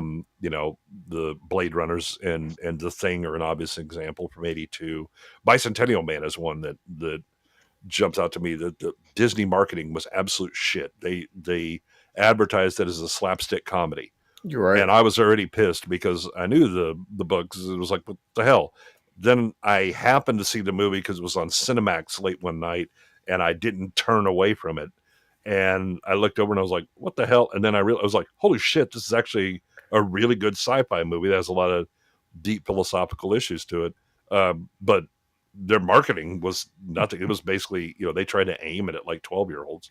No, you're right. Because I remember because I went to a movie as I think I was like 14 or 15. I was expecting a fucking Robin Williams comedy, and initially I didn't like the film at all because I was expecting a comedy type film. Of course, getting older, yes, like you said, Jay. Now watching now, I'm like, wow, Bicentennial Man's a fucking masterpiece. At the time, I didn't like that film at all Yeah. because the marketing really fucked up the premise of that film. Yeah. I've never watched it. It's great. I would have never watched it because of the marketing, and then That's- I just happened to stumble on it at Cinemax and was like, holy shit, this is actually good. Robin Williams wore off like a long time ago because he always just played a weirdo. It's like, this is the film where Robin Williams plays a weirdo, and then what you have there is every single Robin Williams film. Yeah, yeah. And it's Like, like, you know, Highlander's it's a kind good of, example. Yeah, of this is classic. probably, I mean, Bicentennial Man is probably his most understated role. You know, it's very, very Who, not Robin Williams. the anti-Robin Williams, right? Where he's Yeah. not, you know, throwing arms around wildly and running around like he's high on coke. he was a good actor. He was good in Insomnia, where he played a weirdo. But The film itself wasn't very good, but he was Yeah, really good. he's good in Dead Poet Society. Again, kind of the understated roles. Kind of like Hardy. Tom Hardy, you know, there are some things where he's over the top and is like, okay, this is good. And then there are a lot of them that is like, stop it. Yeah. You suck. Stop doing that. But, Highlander you is know, a good What's up, example Zax? of a cult movie. How about them Panthers, baby? yeah, Highlander was a little more well-known. I would like Pie, that came out in like 98. That was a cult movie. It could be remade. You know, a lot of anime, like in the US, Ghost in the Shell was a cult movie for quite a while until it wasn't. So Plus the how do you qualify Nazis. as a cult movie? You didn't make any money in the cinema, but you did on VHS or whatever. No, it's that there's a very small number of people that know about it and love it. Once it becomes like known and mainstream, then it stops being a cult movie, right? There's just there are movies that didn't do well at the box office that were saved by home video. What if it became known because it was a cult movie? Then it stops being a cult movie at that point. But what if the Robin. same cult still exists and they still liked it? Well, that's nice that they're there, but unfortunately, all the normies show up. Ask Marvel and Star Wars how that worked out. Also, I I agree do, with I that. do want to like later on with DVD sales. They even said that Austin Powers 2 never would have got made. Austin Powers and also the first Jason Bourne film, only was it Jason Bourne did like 100 million on DVD sales, but it tanked at the box Yes. office. Yeah. Yeah. Matt Damon talked about that. He Yeah. was like, Yeah. VHS DVD sales were what we banked off of if the movies didn't do well in the box office because we know He's that a that's how we talented would recoup Mr. the Ripley. money. He's talked about how a movie like that can never be made now because back in the day, yeah, it probably wasn't going to make. They hoped they made the budget back Rossi. in the theater, Yeah. they made the money on the secondary markets. Now Yeah. there isn't. Oh, same thing Mike that. Martis has said. The reason we got Austin Powers 2 is because Austin Powers 1 is, technically speaking, a box office bomb, but the DVD sales were through the roof. Mm-hmm. That's why we got Austin Powers 2 and 3 for. But if you go by box office, Austin Powers 2 never would have got made. Yeah. Well, and you know, there was even like within first run box office, then you had the second run theaters, you know, the dollar theater type stuff, and then you had independents and drive-ins and all this stuff, and so there was always kind of this thing. And then, you know, if it showed up on TV, you know, HBO would pay you money to show it. You know, again, I think they Broadcast paid TV like too, $8 to get Beastmaster. That's why it was on continuously. I just laughed because Goodwin said dollar. I remember I seen Final Destination, the first one. I paid $1 to see that in theaters. Yeah. Yeah, they did, Zax. Remember that shit? That was something different for his time. Final Destination. Especially Like paying everything, they beat it to death. especially paying $1 to see it. I'm like, this movie's fantastic for $1. Oh yeah, yeah. Yeah. Wrong Turn as well. The first one was okay. You know, it was something different, and then we started getting We what's needed his name? more. Henry Rollins and things. Took the joke too far. Yeah. Yeah, it's funny. A couple of things I'll say. It's funny, Waylon, or that the replacements has been mentioned, because I'm sure at some point we'll probably cover that. I've gotten people say like, oh, she covers Sisu, which I've never actually seen Sisu. It was on my list to watch when Really? it came out a couple of years It's ago. great. I've heard good things about it. I think it might have been Vex that said to recommended it. It was. But yeah, I mean, I think it is interesting what qualifies as a cult classic. You know, certain movies that become a cult classic. I mean, I mean, speaking of other like quick Robin Williams roles, there's one that I remember going into the theater. This is sort of a tangent, but going to see The Death of Smoochie. Oh my God. Oh, I love that movie. Like, I haven't seen that movie in so long, but I thought about it the other day, and I'm like, man, it's like I'm Rainbow fucking Randolph. Like, I mean, It's a rocket. dude, that movie is crazy. But It's like, not the end of the world, but you can fucking see it from there. yeah, That movie is so ahead of its with time. Ed Norton in it. I'm like, you know, It was dude, directed. yeah. It was directed. Night, Jacob. And night. Jacob. I'll talk to you later, brother. It was directed by Danny DeVito too. Oh, really? Oh, it's on Peacock. Okay, I'll Wow. try to watch it. See, so it's coming on Sci-Fi in a minute. Yeah, I just need to like sit down and watch it for sure. But just to wrap this cult classic in a nice little blanket here. This last final battle, right? It's just I think it's obviously like a continuation of the sacred duty that they're on. Like, there's no personal gain here. We see that Buliwyf is walking out like, by himself. No one's helping him get up because it's like they're all just like, dude, this is our leader. Like, he's about to like die at any moment, and yet he's still out here battling like a warrior. There's purpose behind what he has to do because his job's not done yet. Like, this is like the final act. They need affirmation here. They need to, basically You gotta go kill all the out. leader Like, and like end this is it. Like all of Buliwyf's strength is like casted into like these few single swings. Knocks the dude off the horse, right? Damn right. Which is, it's funny because it's all in slow motion, too. But then he gets beat a few times, or he gets hit a couple times, like in the back. And it's like, slow motion roars. But I mean, think about it. Like, it didn't kill him here, but this leader probably have had to suffer some broken ribs, even with that. I don't know what sort of armor he's got on, or sort of some sort of like exoskeleton over his chest. But yeah, Buliwyf gets whacked a couple times. So even as he's like slowly dying from within, he hits him one more time, and then goes for the killing blow. stab, and then just then completely takes the sword, goes sideways to make a little scrunchy sound. Is that Cillian Murphy? Yeah. And I like how as this guy is letting out this roar, then you see like Hagar and Ahmed also like with their mouths open, like it's like this continued echo roar. I don't know. It's kind of funny, but yeah, I think for what we see here in these final moments, because it's Buliwyf's a death on top of that, like it's not so much that I think strength isn't shown in the victory here, but like the fact that the end is certain. Like there's this positivity that they know they've finally won, that they don't have to fight them anymore until they find a new queen and they elect a new battle representative with the horns of power. Yeah, like a week later. Yeah, like we'll be back, and then it's like, hey, you guys. Then the number twos are just moved up. There's a certain amount of bureaucratic process they have to go through, but it'll be fun. Right, also, this is the shittest version of Game of Thrones I've ever seen. The throne of swords versus the throne of pointy sticks. Yeah, there's definitely an upgrade from wood to metal. Mm-hmm. I'm more comfortable though. Yeah, no, I'm sure it wasn't. I mean, listen, at least the wood didn't cut him.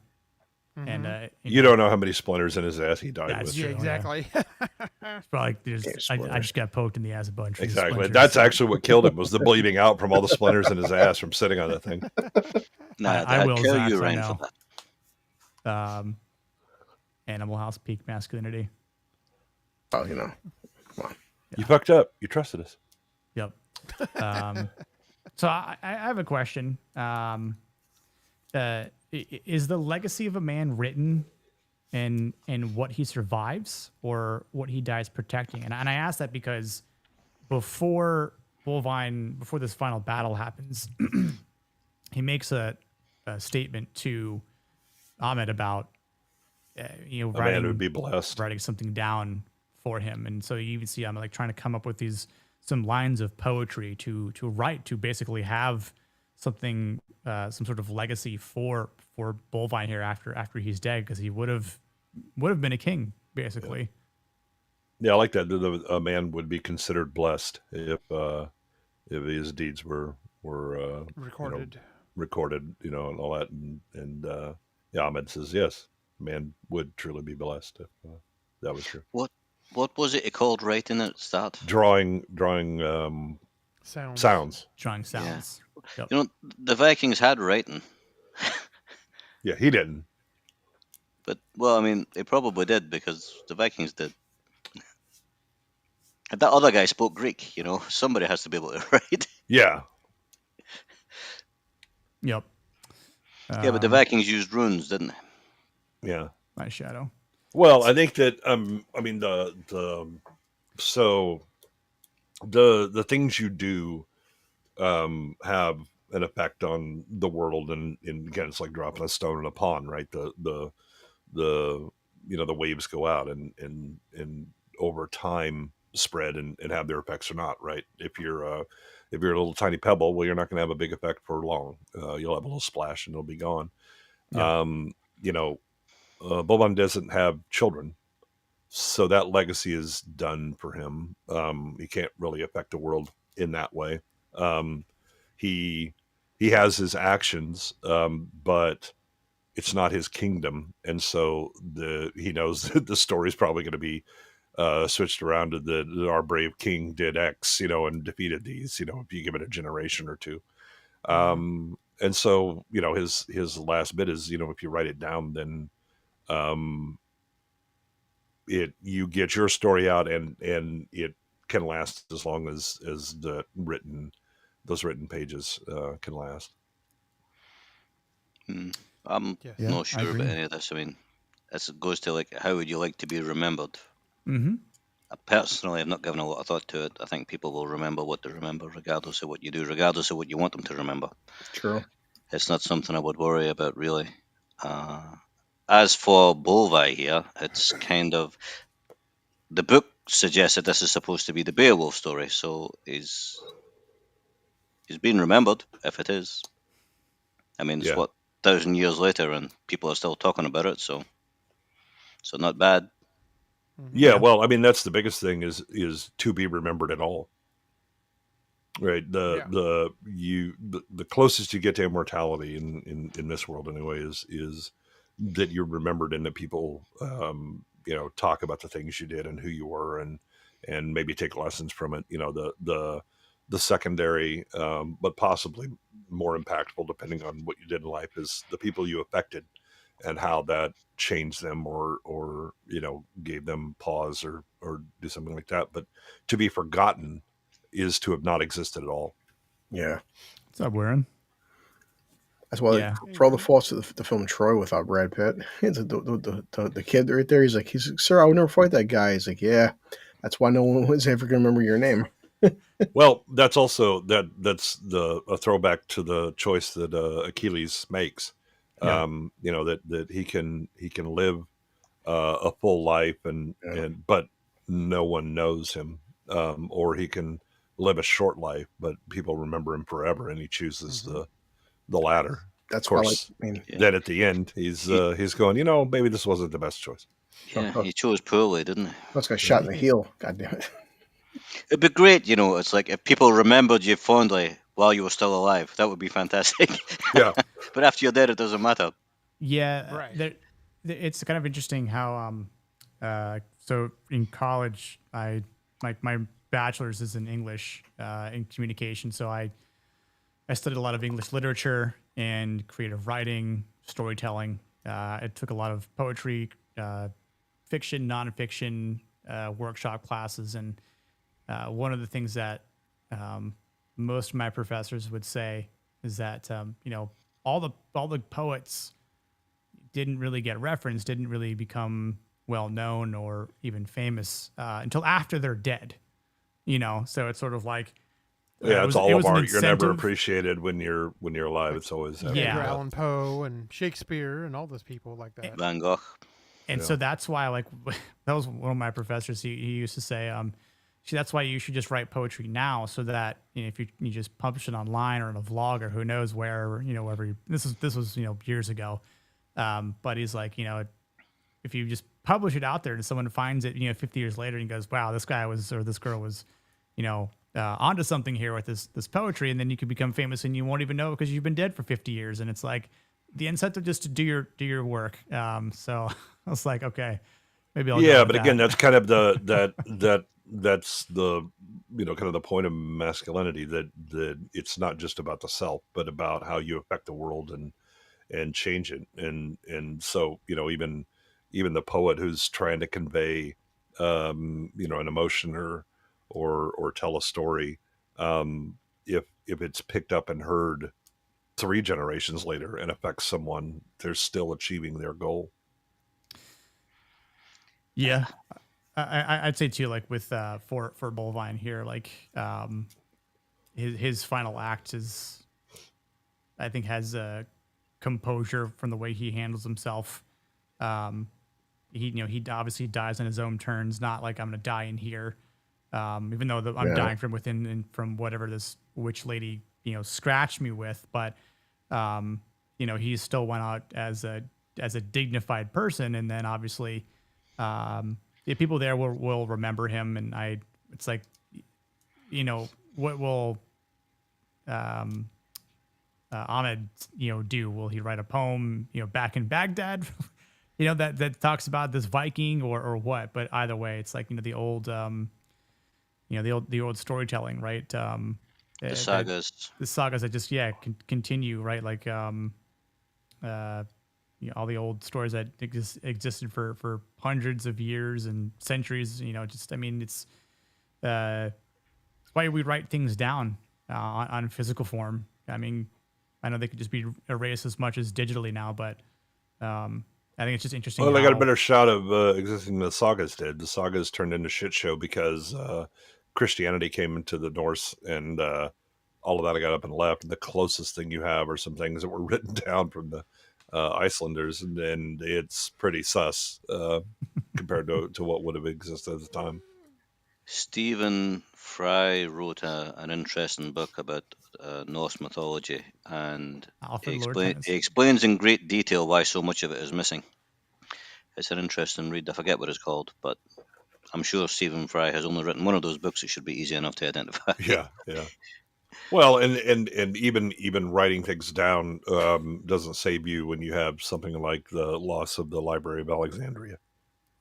Are you saying love it that you have dye in your hair and you're washing it out at the moment, or letting it sit? Ooh. I'm betting red. Yeah, I kind of want to lead towards red. How long till we find out? Let us know. So yeah, I mean, again, that kind of just wraps up, and it's not a long movie. It's like an hour. And It feels longer. It does, yeah, but it's like an hour. Like after credits, it's probably like It's, an hour and 38 minutes. I want to say like I'm pulling it right now on YouTube. It's 1 hour and 42 minutes according to. So yeah, take with credits. Probably makes sense. Yeah, agreed. Trick question. It's highlights. What color are the highlights? Red. I'm still going red. Red highlights. Yep. So yeah, I guess just to recap, like it's it's obviously based off of other documents. Obviously, it's based off a book. Beowulf as well, right? So you've got the aspects of some brotherhood here. The identity of a observant figure who ends up becoming masculine, becoming an initiated warrior who has to find and establish his own courage. He faces his fears. Fights the dead, honors the dead. Has to stand by his brethren, adopted for a time, or temporary brethren, I'll say. When it matters the most. But he stands with people that he respects. And is able to learn a lot more, and he's a changed man, and I think that's something with you talk a lot about here, and when characters go through masculinity is what type of man you were before you went through some sort of experience, and then what type of man are you when you leave or you go. Gord, get out of the chat. That is shit. That pun is terrible. Get the hell out of here with that. That is so true. I don't know if I have an audio. I mean, if that's true, then Charles is the greatest warrior because Charles is in charge. Jesus Christ! God. Jeez. Yeah, somebody kill me. Yeah, I know, right? But kill Gord first. Somebody's favorite. Yeah, I'll settle for a murder suicide. That's right. Yeah. I don't care how you do it. I need like a "you're fired" clip. No. Yeah, I mean, I think that Ahmed is a great example of someone who is thrown into by circumstances, maybe of his choosing, but press X to doubt on that. I mean, he's kind of forced to do that because they also know these guys could kill us, as Omar Sharif says. I don't know whether this is going to work out or not, but he's thrown into the unknown in all of its forms. He can't even understand what they're saying. He has no idea what they're going to face or anything like that. And rather than withdraw into the comfortable, which is just going to sit in isolation and maybe write poetry or read the Quran or something like that. He embraces it and begins to do the one step at a time, right? Learn how learn what they're saying, learn to communicate, then stand up for yourself because you're amongst men. You better do that shit. And then he earns respect over time and through accomplishment, and respects them as well, right? But also everything that he's exposed to from the duel, where he thinks that this is just like big dick measuring contest and what the hell are you doing, to being told and realizing, after the fact, that this is actually a really smart psyop that they're playing against this prince, right? Because they, given the situation, you can't go at him directly, but you make him think, because the fact that you faked getting your ass beat and then so easily dispatched him makes the prince have to reconsider his understanding of what they're doing, right? That they're not just brutes who are sword arms, but they're also canny. And he learns to be canny as well. Right. That's why he starts to figure out the thing with the how do you hunt bears? Yep. And all that, right? That he's now understood that the opponents are using psychological warfare, but you can reverse that, right? And do it. I think it's a good example of not losing your head and not just reverting to the familiar, which is a legit thing, especially in combat. The British after World War I and World War II, well, they kept going with their studies, but they examined like the behaviors of people that were in battle. And an interesting thing is that the closer the enemy got, the less that people fired, and they didn't quite understand what was going on, and so they started talking to different survivors of those battles. And what they found is that a lot of people, when they get that stressed about, that the enemy is near, that you're danger close and you're in danger of being overrun, they tended to do things that they were familiar with. So there was a guy that was talking about how he kept changing the tubes and cleaning them in his radio, even as they were being pushed, people were coming up over the line.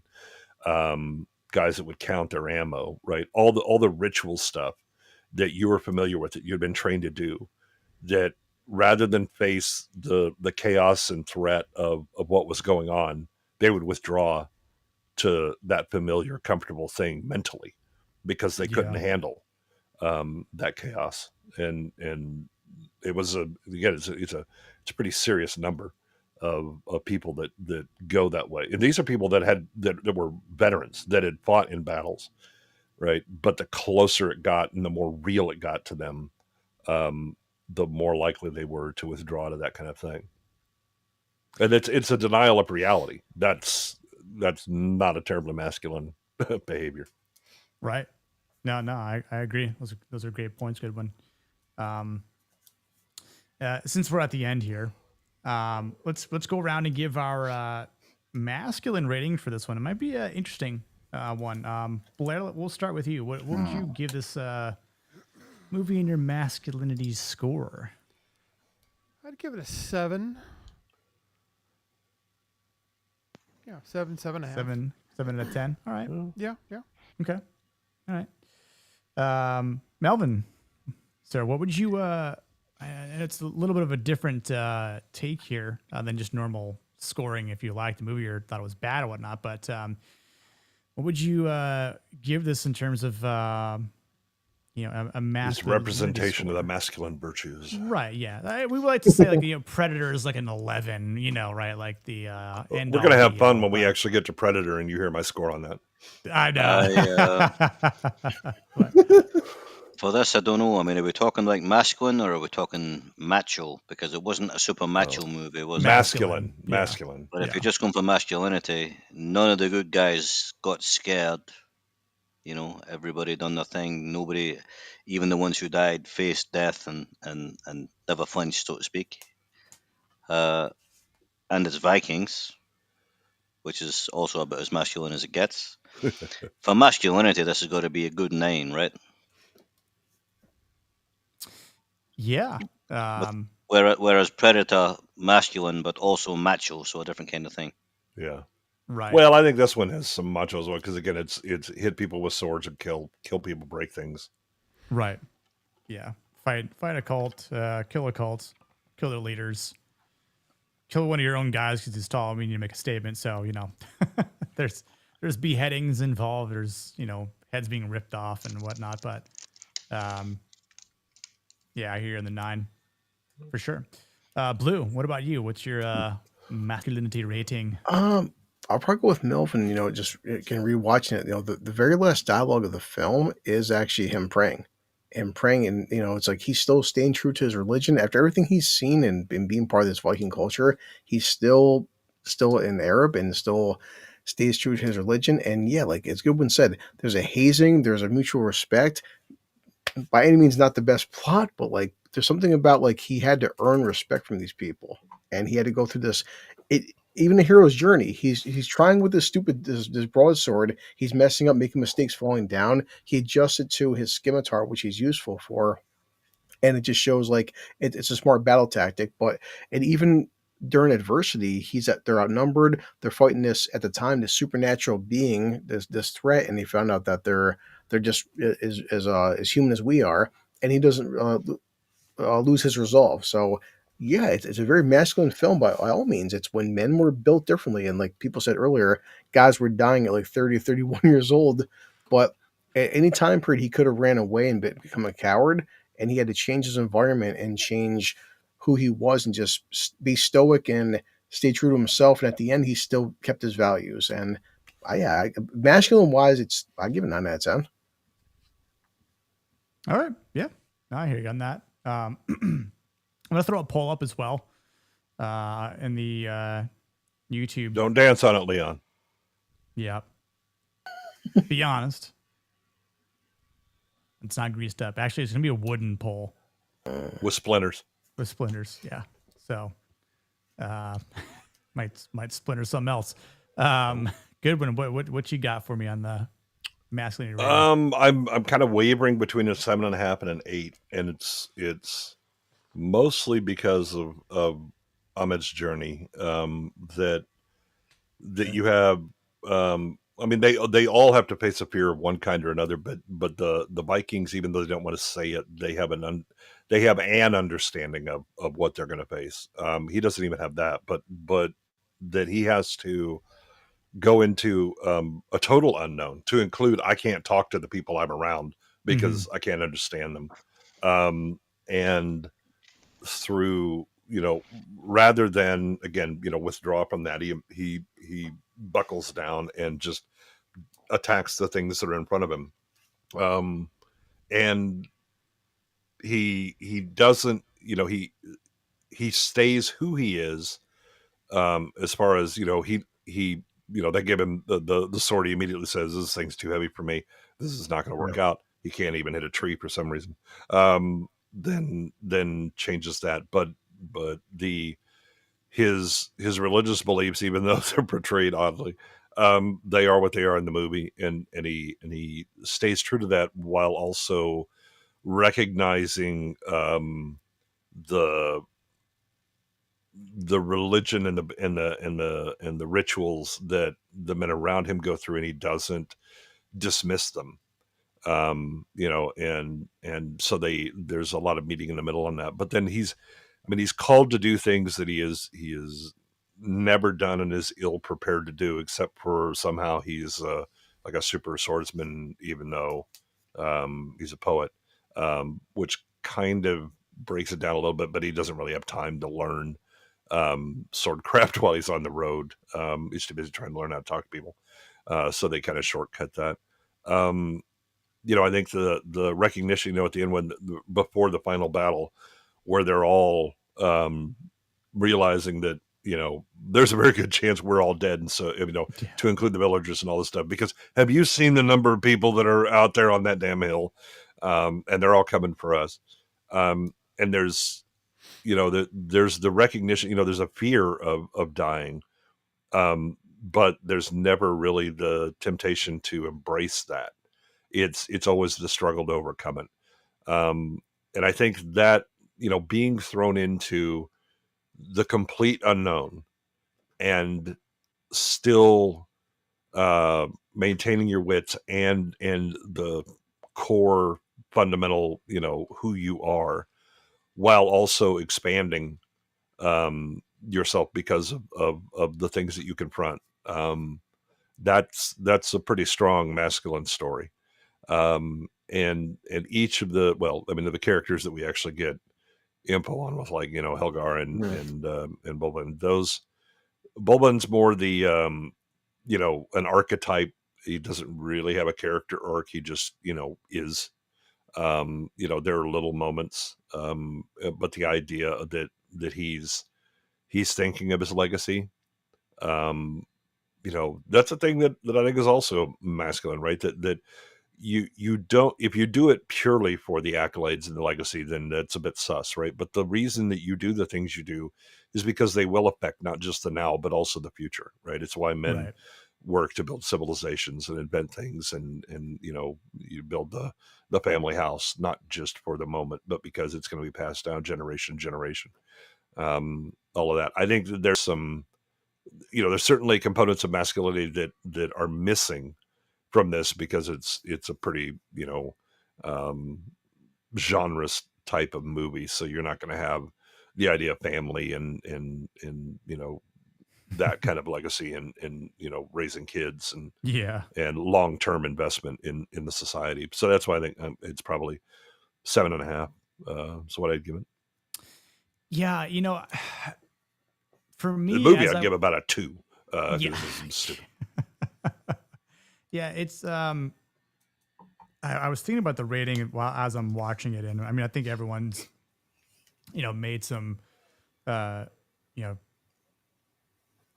great explanations, great suggestions for ratings, and I can get behind all of them, because like I'm sort of in this weird bracket of like somewhere between a 7 and a 9, and I feel like for the sake of what we get, right, and not just trying to block out how bad the plot of the movie is and where it all goes, because it really is all over the place, unfortunately. But and thinking more of it from an adult perspective, not like teenage Nick watching this for the first time. Cool, they cut off heads. It's Butch. Right. Yeah. So I mean, I think for the sake of what you have, right, like with the outsider turned warrior, the brotherhood, for our main protagonist, he definitely has to learn as he goes. He's kind of thrown into the pit of and has to learn a language. He already knows how to ride, even though he doesn't have to use it a lot. He somehow speedily makes a scimitar because plot needs to happen, and he needs to fight and defend and learn to get through his fear. So he is able to conquer that. But I love it. Going to go see Smith, turns out. Sounds good. But I let us know what it is. I guess we'll find out later on anyway. Maybe on like Zach's stream. But I think for the characters, right? Like you mentioned, like both ones just sort of like there, like, and I understand like what the type of character he's supposed to embody, like this stoic leader, but there are a lot of other better examples, especially in the movies that we've covered sort of like thus far for stoic leaders. And, I'm sure we're going to cover other movies that, definitely show a better stoic leaders at that point. But, it's weird. I feel like Hagar or whatever his name is, ends up being the character that I favor more. Like he ends up kind of. I like him more, but he has less of a character arc. Right. That's why you have to kind of look at what is who kind of demonstrates the most masculinity. I don't think that Helgar does, because Helgar's always kind of in his comfort zone. Yep. So I was like, for the character that seems the most likable, he doesn't have that much growth for the sake of masculinity, right? So but yeah, there's obviously battles. There's tense moments. There's like this discernment. I think one of the it's kind of ironic because the part just seems so out of place, but I think for the masculinity portion of it, when Hergar's fighting the tall redhead, like we know why that's happening, but for the sake of Ahmed, like he doesn't want it to happen. Like he sees it as a waste. Like I think he sees the value of and like the moral like complexity that's happening there, and like it kind of shows this masculine growth of like, what are we doing here? Like that's the sort of like leader that he would probably put a stop to it if it were up to him. But Well, because he doesn't understand the full thing. He thinks this is just like a duel, right? Like dick waving contest. And he's like, what are we doing here? This is stupid. And doubly so because you're one of the 13, you're a valuable member and all that, right? When it actually is revealed what's going on, it kind of resets his understanding, and he actually applies it. I don't know who Joy is, but I'm sure I hate her. It's all right, little brother. There's more. His eyes were like this. There's more. Mm-hmm. Yeah, it's all right. It's meat. It's made from honey. Yeah.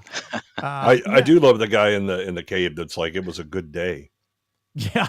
Right. He was like, this is a really good day, because that's the idea, is it's a good day to die. And right. so yep. It's he like knows he's going to die. That reflection of death. Always found that strange when people say if something, whatever happens, I could die happy. And it's like, no, you're not going to die happy, because the happier you are at the moment of death, the more death is going to spoil it. It's like, see, if it shuts you off immediately. You don't know that it was spoiled, so you're fine. If I was in the gutter with no legs and no arms and no money, and a dog pissing on me, I could die happy then, because that would be a step up. I'd be happy to die, which doesn't mean I would die happy. I'd die happier. Yeah, well, I mean, but again, like the Vikings, the glorious. Yes, it was a great day, and I slayed many, and it was a great fight and all that, right? Because you have to earn your way to Valhalla. Yep. Also, there's a reason that the Germans have a word, Götterdämmerung, glorious death in battle, because only the Germans would have a word for it. Like we would have a paragraph explaining it. Yep. Yeah, I think I'll probably end at or land on probably an 8 out of 10 for me on this for the masculinity, which and almost all of it on Ahmed. Yeah, it's something like it's interesting how he kind of has to carry a lot of it, which is interesting for the sake of the masculinity in this movie compared to the actual story of this movie. We left. So as far as the poll goes, ironically, 53% give it a 9 out of 10. No one gave it a 10, which I kind of was expecting. Then it was an 8 and then 7. So, yeah, not bad. Again, I think this is an interesting movie to cover. A lot of us haven't seen it in a while, or at all. I mean, even people in the chat have said they haven't seen it in or I think Rossi said he hadn't seen it in 15 years. So, I mean, it's definitely interesting. But that's why we're trying to do this sort of stream here, where there's a lot of movies that I haven't seen in some time. There's movies I haven't seen in general, like Sisu, but death is only beginning. What did Cannoli say? Cannoli. Good could be my 13th warrior anytime. What's up, Noah? That's true. He can only. So gay. I'll plunder your booty, Cannoli. So I have a question for everybody. Yeah. As we got onto the topic about how would you like to be remembered, or would you like to be remembered after you die? How would all of you guys like to be remembered when you die?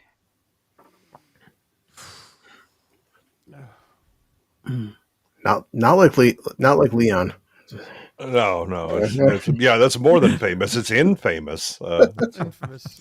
Yeah. Infamous. Yeah. Is that the Three Amigos? Yes. I think Next that year. the effects that I had on people, all around, right? The if you gave them, the skills or the way of viewing things, or kind word at the right time or whatever, right? That made them go on and be better. I think that's the thing, is that you always want to be a force multiplier. That maybe you weren't the center of the attention or the action, but you made everybody around you better, and that's why things got done. Yeah. That's respectable. I'd like to be remembered as the person who best sported tank tops on YouTube and social media. Yeah. Well, you certainly had a Kata thus far. That's how I'm going to remember you.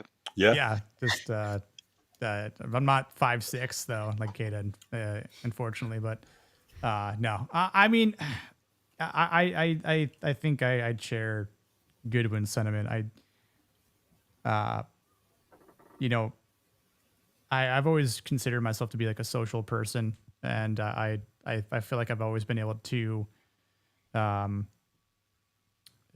fit in with a lot of different groups in my entire life.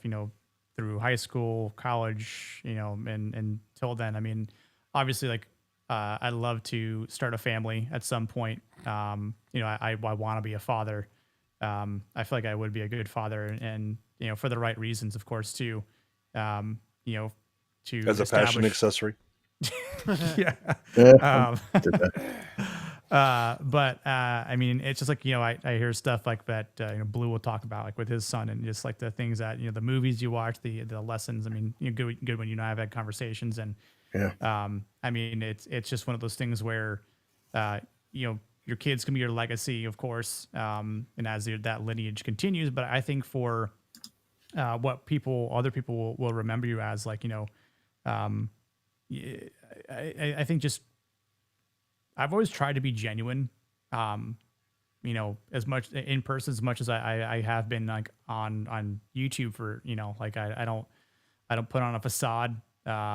It's just I want to be, thought of and remembered for who I am and my personality, and just trying to come with a message that embodies like things that I believe that are valuable. I mean, just the concept of this stream, trying to bring some good perspectives, some food for thought at the end of the day, and that we can live our daily lives at. But yeah, I think in terms of it's I think it's easy to visualize someone and how you remember them too. Like I just kind of saw Hook's comment here, like that Tim Pool has his beanie, Nick has his muscle shirt and muscles, and Hyde just starts to manage his beanies. I mean, like, to be honest, like everyone always thought of me too before, like when I was in a band, like everyone just, whenever they saw drums, they thought of me, like, you know what I'm saying? Cause that's what they just associated me with. So, I don't really play as much music as I used to, but, I still like to bang on shit. Pun intended. Yeah. There's a rim shot for that. I like banging too. Yeah. We have so much in common. We should hang out.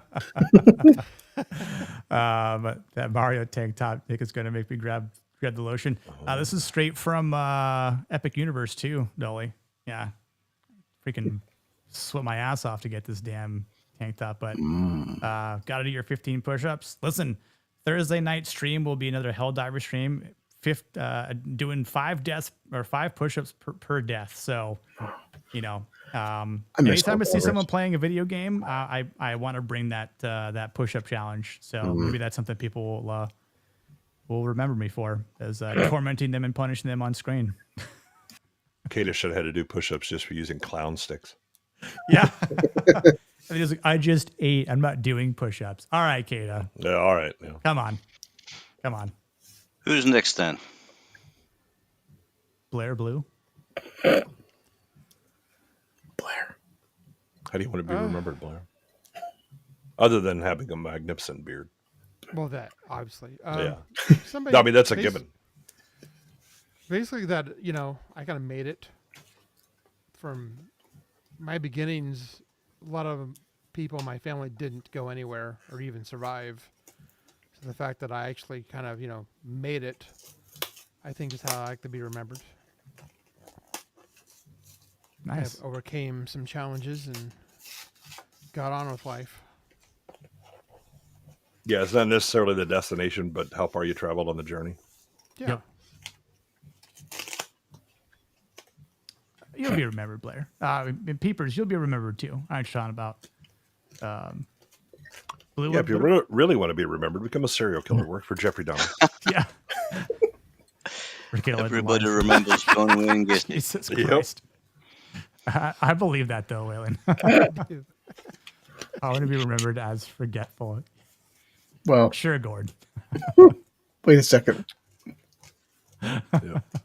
Wanted to be remembered, but I forgot.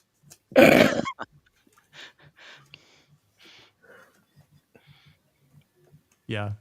I made it above your grave will be confusing. Yeah. Yeah. They'll be like, what it? What did he make? Yeah. Made it where? Yep. Made what? That was a good question, Melvin. One name Blue.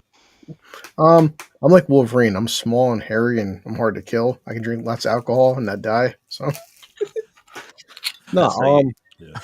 Liquor stores in the tri-state area will mourn his loss. You want to be remembered as the guy who spent his life drinking too much and won.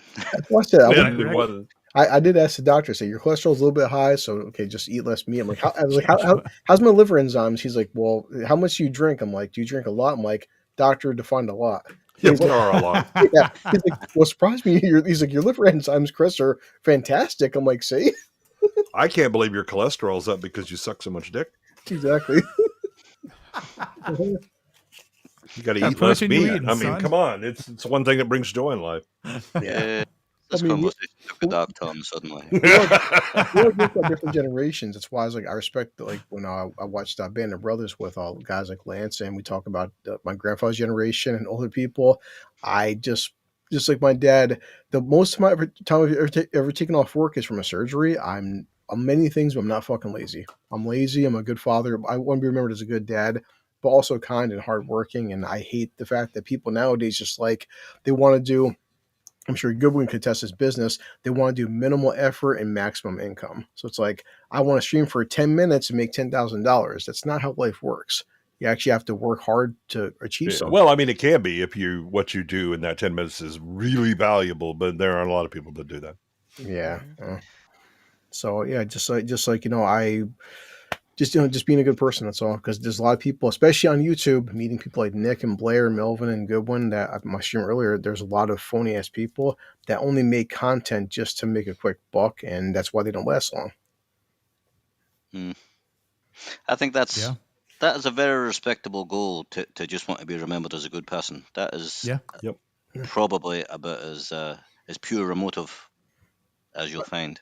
That's why I said, like, and this is coming from, like I said, making my channel off Drinker. Like, whether I hit one day hit 10,000 subs, 100,000 subs, or 5 subs, one thing Drinker is shown me since he's been Drinker. It's like the guy's got 2.6 million. He will hop onto a podcast, YouTube channel. This guy could have like 10 subscribers, and he just hops on because it's just the right thing to do. A lot of people on YouTube hit a certain status were like, I got 500,000. I'm not going to talk to people that are lesser than me. That's a very ignorant way to live life. Oh, that's why the smart thing that you do if you're dealing, especially with like a executive or something like that, you go out to eat, look at how they deal with the wait staff. Yeah. It's strange, right? See, the attitude of people in the kind of YouTube community. When I first arrived here, I thought it was something different because it just seemed to be very community driven and everybody was trying to help everybody. But then, you get like 6 months, a year down the line, and you start seeing the prima donnas and the egos and the assholes. And I ended up getting disappointed by a lot of people who are basically just playing games and not willing to help anybody. Yeah. But you do people like the critical drinker, and for all his flaws, and he has many. Scottish being one of them. No, but he's happy to help anybody. And as Blue says, I've seen him jumping on streams with people, with 50 subs, and that's to say, as like a good judge of somebody's character is how they treat people who can do nothing for them. Yep. And somebody with 50 subs can do nothing for the critical drinker. They can do absolutely nothing for him, but he does it anyway. And then you see somebody with 2,000 subs, and they think they're the queen, and they won't give you the time of day. No, Yeah. and Well, it disgusts me. It and disgusts I've me. said, no, besides Jay Goodwin, drinker himself, he watched my earlier videos. He gave me advice on how, like, what he would just, and not being an asshole, but like from a person. My thing is, if I'm going to take advice, a guy with 1.2 million subs, take advice from him, and he would say, "Hey, listen, I liked your video, but I would just, as a friend, I would change X, Y, and Z, and I'll just sit back and listen." And I got 2 subscribers, and you guys give me advice. yeah. Yeah, and he'll give anybody advice. Yeah. He'll Yep. always, it's like he'll always reply. If you ask him a question, he'll always give you an answer. Yeah, and I think the difference is those that are internally defined and those that are externally defined. If you're internally defined, you know who you are. It doesn't matter if one person likes you or 1 million. Their liking you is that's a nice thing, but it doesn't define you, right? I'm who I am. And I can be the single voice against everyone, or I can be part of the chorus. It doesn't matter. But I'm going to say what I say because I believe it and I don't give a damn. There are, however, most people are externally defined, right? What's my social status? Who likes me? Who doesn't? How do I move up or down? And it's always kind of a zero sum game for them. In order for them to move up, somebody has to go below them and they have to tear them down. And it's easy to say when everybody starts at the starting line with zero. Oh yeah, we're all a group, this and that, whatever. You'll find out real quick who are the social status seekers and who are the people that are just, I'm going to do what I do and I don't really care. Yeah. Yeah. I Sorry. I personally don't really care how I get remembered because I will be dead. I would rather be remembered for still being alive. But Yeah. And given a choice, I just don't care. I would rather be remembered accurately, yeah. whatever it is, good or bad. But I'm with Goodwin. Goodwin could probably vouch for this. Actually, I am pretty much a straight talker. I tell people what I think, and they can like it or not like it. I don't go out of my way to offend people, but I'm always going to be honest, Yeah. and If that's just if the me. truth offends you, well, then that's on you. Yeah, yeah, and me telling the truth has offended many people, which you can vouch for. Yep. Yeah. But but I'm just being myself. I'm not trying to offend anybody. It just is what it is. Yeah. Well, And well, I really don't care how I'm remembered. I don't care how I'm remembered when I'm alive. I don't care what people think when I'm alive. I'm just being kind of true to myself. yeah, I'm mostly just worried about what did I do and what are the effects long term, right? Because the thing about being a man is that you don't just think about the now. Otherwise, we would all just be hitting people with clubs and getting what we can get right now. In order to build things, you have to have a belief in the future, in long term, and that means after you're gone. It's why you raise families. It's why you establish friendships and help in the community and things like that. That you may be gone, but your works and the people that you affected continue. Yeah. I just I will say I also don't. say, if anybody thinks that I've offended them, they're wrong. Yeah, read the Because if wrong. I decide to offend you, you're going to be spending a week with your therapist. I don't True. even go that far. I'll just tell them to F off and block them. Yeah. That's it. Done. Job done. No vendettas. Don't Oh, carry it I on. just Don't I bring it just back. like to Follow up. recalibrate their measuring instruments. I'm offended, not yet, but you're about to be. Yeah, the word offended. You've not grasped that definition yet. Yeah. But You by have all the right means, to stick be around. offended. But You have the right to be offended, and I will defend your right. Oh, dude, like it's so funny. Good one, and then even for Melvin about Once Upon a Time in Hollywood. So one of my good friends, and he's obviously a big QT fan, and I like most of Tarantino's movies as well. But when that movie came out, I didn't get a chance to see it in theaters, so I saw it once it hit digital and watched it, and I was like, this movie's mid. Yeah. Like I shaved my balls for this. Really? I was like, I'm glad I didn't see it in the wow, theater. I really am. And I'm like, this might be my least favorite Quentin Tarantino movie. Like, I'll put Jackie Brown above this movie. Any movie. This is like the lowest one on my scale of Quentin Tarantino films. And he's like, oh, what are you talking about? It's amazing. And I was like, name one thing that makes this movie amazing. Couldn't come up with anything. Quentin Tarantino. Yeah, but look at Brad Pitt and Leonardo DiCaprio's acting. And I'm like, the film isn't good because they acted well in it. Like, and even then though, I'd say for the parts that they're both in, like the part that I like the most with Brad Pitt is at the very end of the movie, you know, with the dog. The dog can. You know, like that's the best part of the movie, and like the flamethrower in the pool, like, you know, but but to me, like the rest of the movie is forgetful. Like, I guess, you know, Brad Pitt's character beat up like a, you know, fake Bruce Lee, right, or whatever, and I, you know, which I don't know, but I've heard like, oh, it's based on a true story about Bruce Lee and in Hollywood. Yeah. I'm like, okay, whatever, but you know, like I mean, I mean, Goodwin knows this. I appreciate when people are honest, because I mean, I feel like for me, one of the things I've learned through people, and especially in the music industry, where I found out like a lot of people are fake, a lot of people lie Yes, and they are. bullshit. I mean, like I have it, like my first tattoo that's like right here. Oh, you know. It's an My anchor. God. It's an anchor that has like a battered banner with the word truth on it. And like the metaphorical meaning behind that is like, truth is the heaviest thing, but it'll also anchor you to stay grounded. And it, you know, most anchors are heavy in and of itself.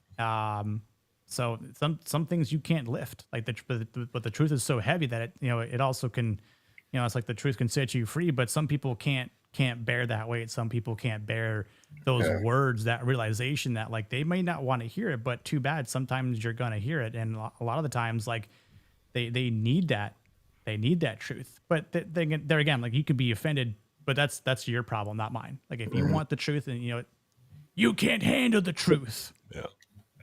So, I mean, there's truth in that. Few people can handle the truth. That's a very true comment. Yep. People don't want to hear the truth. They want to be told they're right. Yeah, and a lot of times people want to be right, even if it excludes actually accomplishing something. Yeah. Right. And it's not that they are correct. They want to be right. They want to be seen as right. They want you to acknowledge that they're right, not that they're correct. Because I mean, if I'm correct, I don't have to say anything. Reality will just assert its will as it does, and my rightness will be proven.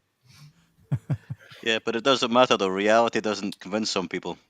It does eventually. I mean, again, go to war with reality. I'm gonna put my money on reality. It'll get your ass in the end.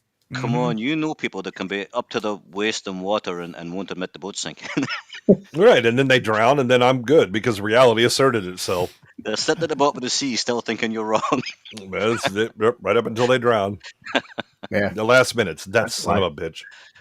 That's why I'm never right. Just going to a conversation, having fun, and I'm not going to remember this conversation in about an hour. So, yeah, I mean, I'll say for the sake of like, just like winding down here. I mean, for you, Blue, like today's your. Well, I guess it's kind of past 3 years. 3 years on YouTube. Man. It was so great having good ones. Yeah, all right. No, and all joking aside, like when Gucci did his stream today, like that was good, man. I sent him a ton of messages, and that's what I said. And from Melvin to Blair, anybody watching, for a man to break down like that on camera, like that is fucking peak masculinity, man. That's a pair of brass fucking balls. I don't know how Gucci can stand up after that stream. Like, because we all know it, guys, and like there's a very toxic side to fame and the internet. And some people eventually, the wrong asshole, will use that as fuel against them. And I'm prepared to like fucking go at war for somebody that like the fact that you can break down and be that vulnerable on stream when thousands of people could be watching you. That's not easy to do. Yep, so I told Gooch like that right there. Gooch's stream was the best anniversary present I could have got all day. Yeah. Yeah, and I wanted to go back and say, like, for this old comment, like claiming that streaming is more draining than actual like working your 9 to 5 or whatever, you know, second I or third mean, shift it is. yeah. So God damn, I hate this. I will actually defend Hassan's statement. Not him personally, but I'll defend that statement. Try being on stream continuously for 12 hours, entertaining an audience and engaging with that. That shit will drag you the fuck down. It Yeah, is try digging tiring. graves. Fuck Hassan Piker. Try Yeah. digging graves. I Right, but used to dig again, graves I, back then. I worked hard. I worked hard. Cool story. I mean, I can go out and dig holes in my backyard. I'll work hard. It doesn't have any value, right? But it is draining. Versus, I just went in. I sat at my air conditioned office. I did the basic duties required. I only did 95. I don't have to worry about making decisions because I'm not a manager and all that stuff, right? That's pretty straightforward. These are comparable things work, right? The difference is that when you're working in your office job, there aren't thousands of people staring at you the whole time and demanding that you pay attention to them I and talk think to them that or just whatever. depends on the person. Some people would feel that and some people wouldn't. I certainly don't. I never had any kind of stress or anxiety about going on a stream Feel you, first time Gino. on, no nerves or Yeah. anything. And I'm not claiming to be good at it. I know I'm not, but I wasn't nervous about it either. Yeah. Some people get anxious. I know people who cannot go on a stream unless they've had a drink first. Yeah, no. I mean, Yeah. it's one thing to go, I'm going to be on a stream for an hour or two. Mhm. Do it for 12 continuous. Well, he doesn't have to do it for 12 continuous. And He he's does. rich, That's how he makes money. He's rich though, so I mean that should ease the pain. That's a him problem. That's not hard work. That's just him making something hard for him so he can sound like a victim. That's somebody craving sympathy when he just doesn't deserve any. Yeah. Yeah, except that there are other streamers who do the same thing that aren't Hassan, that didn't come from money and built up something that is, actually valuable. The way they did it is a lot of hours put in that grind.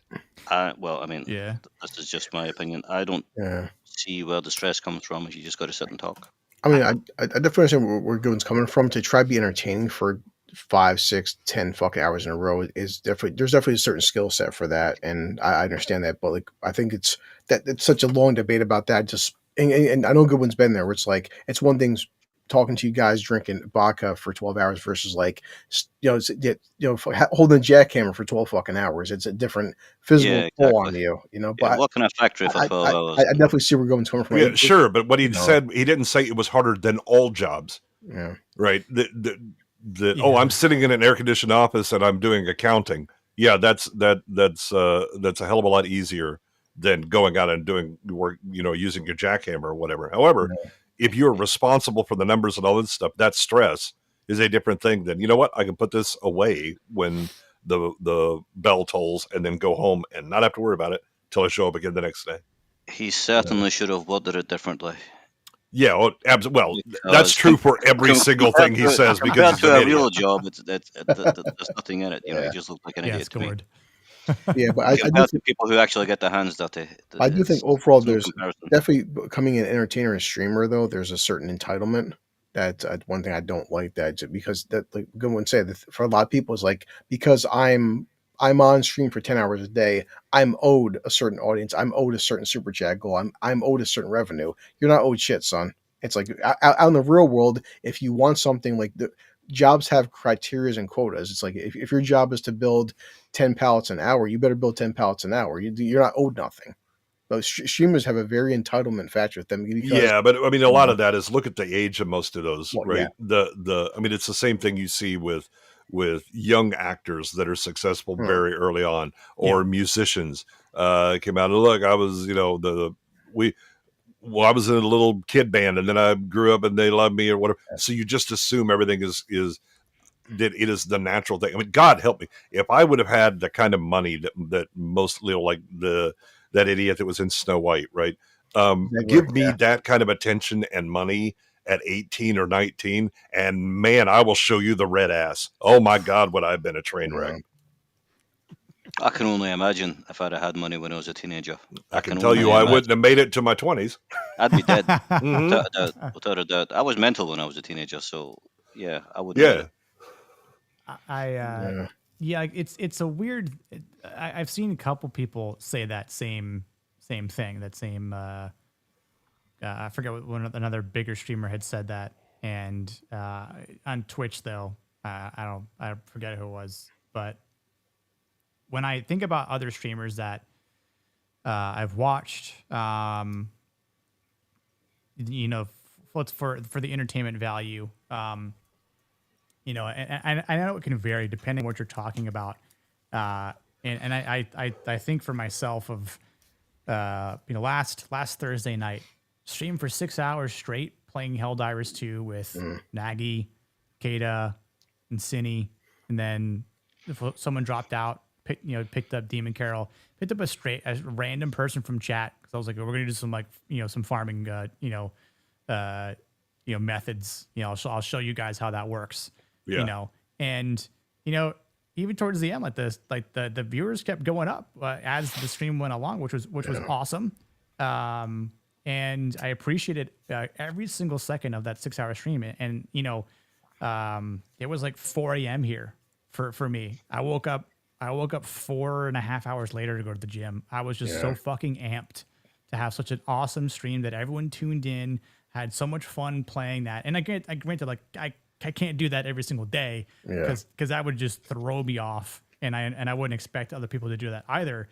But if you're streaming like from 10 a.m. to whatever, 10 p.m. even if it was that were the case, it would depend on what you're doing. Like, and I think it's like excuse me, like any job, if you enjoy what you're doing, then it should never become a tiresome thing. Like, I mean, for the sake of when I used to play music, for a living, like, I loved all of it. And that's what was one of the most depressing things in my life where I couldn't do that anymore. Cause then I was just sort of like, what the fuck is next in my life? What am I going to do now? So I think for the sake of, and I always think to myself, if I could go back and continue doing that, like I absolutely would, because I love music that much, but it is a very, very hard industry to succeed in. And well, and I think like a lot, again, this is, if you really love something and you make it your job, you will learn to not love it. Because it's one thing to go, oh, I was in a band and I played music. That's the ideal part, right? All right, sure. Nick, you are actually going to play in the lounge every fucking night and take requests from the people or whatever, and you'll be like, fuck music, I am sick of this shit after a few months. Where it's this is not fun. I don't want to see a drum set. I don't want to see a guitar. I don't want to. I always say that gynecologist wives must be the most miserable motherfuckers on the planet. Yeah, he's right, Tom. Because you come home and it's like, if I see one more, oh hell no, I don't want to see that. It's not necessarily true though, because some people just love their job and never retire. I think there are plenty of people that love working. Yeah. Right. But in the moment, you're always bitching about the moment, and what's going on now. And there are aspects of it that you will hate. Right. But it's also a certain amount of, this is the familiar and I do it, or I've done other things and at least it's not that shit. Right. That I'm doing a least worst kind of thing. But most of it is the ability to choose when and why you're going to do a thing. That's why it's a hobby. Right. Hobby. I don't have to do every fucking night. I don't have to do it for 9 to 5. I don't have someone else telling me what I have to make when I'm working on furniture or something like that. Yeah, I get to make all this decisions. That freedom is why it's a hobby. When it's a job, you aren't in control anymore. The customer is, at minimum. The Rolling Stones are still touring at 80 years old.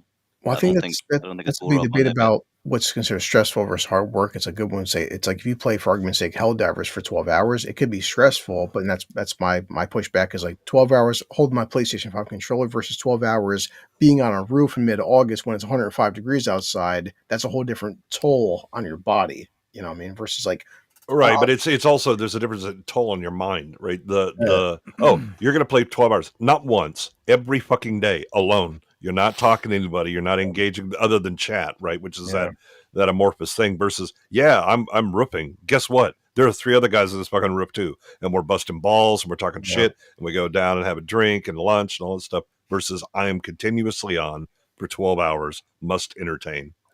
Yeah. And for that extent, I agree with you, Goodwin, because like I'll use another streamer as an example. Like, I'm sure a lot of people know who Tim the Tatman is, right?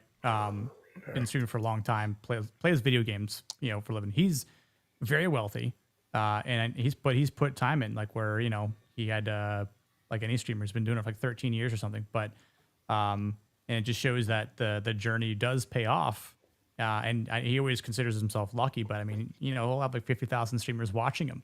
Might drop a couple 10,000, but there again, like if you got 19,000 people watching you, that ain't fucking bad at all. Because you're still getting super chats all the time. Not a bad complaint at all, is it? Yeah, but there's a lot of work to get there. Oh, right? I know, but I'm saying like and again, like that's sort of like, it's like, where are you in your journey to say? Well, like, again, he can choose to drop it at any time. That's a certain amount of freedom, right? I'm going to do what I do. And so one of the things that his chat would always make fun of him for is say oh, team, you're just a part-time streamer, right? And because he would only go online 3 to 4 hours, play Call of Duty Warzone when it was absolute shit. Because then it's like, well, there aren't any other games out right now that he can play. But there again, then to your other point, good when you're playing with a couple other people, even if it's just like you and someone else, that does make it it does lighten the tediousness of it. Right, you have the social interaction and you're and conversing kind of the with meta someone conversions. You've got that rapport, you've got that chemistry, you've got you can build things to that or with someone or 2 or 3 other people, including your chat. So now you're just multiplying that effect. But and again, like I understand, like there's times like I think when Marvel Rivals first came out, he was doing 12+ hour streams like 5 days a week, and I mean, because he was like, I'm fucking hooked, and which was awesome to see, because it's like I know he's banking off these streams too, but that now he's sort of like back to doing lesser hour streams per day. But and again, like if you're at that level, you have the freedom, you have the ability to be like, I've been streaming for 3 hours. It's 3 o'clock in the afternoon. I'm going to go golfing, or like I live by the beach. I'm going to go to the beach and just chill out and start drinking. And so. That's a big debate, Nick, where it's like, man, I've played sometimes 4 or 5 hours of like whatever Kazan or Call of Duty. At one point, I want to get up and like go for a walk. I want to touch grass, get some sunlight. I want to actually go do some pull-ups. Part of me still always be that, streaming for 12 hours, anybody in a wheelchair, you can have no legs and still stream for 12 hours. Like I feel gross and lazy just playing Xbox now for 5-6 hours in a row without like getting up and going like this. Like I want to, human beings are not meant to be stationary for 10, 12, 15 hours a fucking day. Our bodies aren't designed for that. Gordon's right. I think there's an argument that watching Hassan for 12 hours is harder than any job. That's true. It is probably the hardest job. Well, some people do it too. Say this. If Hassan Pekka finds streaming for 12 hours stressful, he doesn't have to do it. He's rich. He could do it for 5 hours. He could do it for 2 hours. It makes no difference. He's already made his money. And some people find lots of things stressful. Some people find that if they don't have ice in their drink, they're stressed out and can't function. Yeah. Some people are just weird. Some people get stressed too easy. Yeah. And if he thinks sitting on his computer doing nothing but talk for 12 hours is harder than doing a real job, he is deluded. There is something wrong with him. We know that. Yeah. But some more evidence to that. It's one of those things. It's like I can't look at that and call it hard work. That's not work. That's it can be a job, but it's not. As far as it's the definitions keep switching. It's a real job. I mean, a real job is somebody paid you to do it. Yeah. Now it's suddenly hard work. Yeah, now it's I'm working construction. Definition. Well, the fact is that 90% of the jobs are cake compared to working construction. If you find physical labor hard, if on the other hand you find the mental stress harder, then fuck it, I'll go work construction. I have. That's a hell of a lot easier than some of the shit that I had to do while sitting in an office and realizing $100 million company could go tits up if I fuck up on a deploy. Working for a boss is a lot more stressful than working for yourself if all you have to do is sit in front of a computer and talk for a few hours. Have you worked for yourself? Yes. Yes. You know what? Right, a man who works for himself has the largest asshole in the world for boss and the laziest fucking employee you've ever met. But do you know what? Though working for myself is stress-free. And I know that I don't get money unless I work. But Hassan Pekka's rich even if he doesn't work. What's he stressed about? Yeah. What's he worried about? He's got nothing. I think he's very, because again, I think he's also externally defined.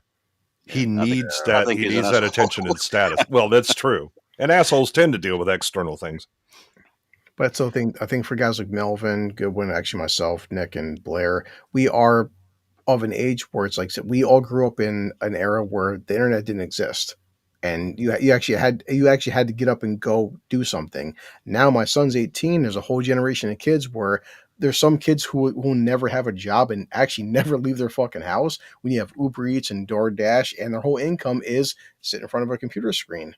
So it's a different the internet is changing the whole. Yeah, I think you'll find that most of those that believe that that's what happens find out, no, you don't make any money on the internet. You better go get a fucking job. The only way that they're staying there and ordering Uber Eats and all that stuff in their basement is because their parents haven't kicked them out. Yeah. But then, that's a lot of streamers. A lot of streamers start they're 12 years old making TikTok videos or a Twitch account, and they're 12, 15, 18, and they've built an audience by 18 years old. They have like 50,000 subscribers. They will never have to work a day in their life or even go buy food. Yeah, but again, that's like the kids that become Disney kids. The number that actually succeed are vanishingly low. Oh no! Compared to the number that are trying to, right? So, but I'm just saying, like, but yeah, there's going to be a lot of people. It's like, oh, I can just do this, and I was like, okay, call me in 2 months when you haven't made a thin fucking dime. That's what we would say, that these kids that are 12 years old until 20 that have never worked, they're the ones that go, oh yeah, life is so hard because I'm a streamer. Well, kid, you're 20 years old. You've never worked a day in your life, so you don't know actual work when your whole life has been streaming for the past 10 years. Yeah, I mean, I'd still argue that if the kids started from nothing and built up people are 50,000 people are watching you live, there was work involved. You don't just show. It's like the people that go, all you have to do is show tits and then you get 1 million subs. Horseshit. There are no tits that good. Right. There are actual work that you have to do. Because again, there's a whole bunch of other tits that are available. For the same, there's just a plethora, right? It's that you have to do work to build a channel. Some people get lucky. I mean, look at that Asmongold. He will stream and he will sit there for hours watching TV. I hate the motherfucker. Right, but he also started very early. Yeah, he's another example of like the same thing with like Tim the Tab Man, like these, and I thought back to, when my old band, when we would upload videos to YouTube, and like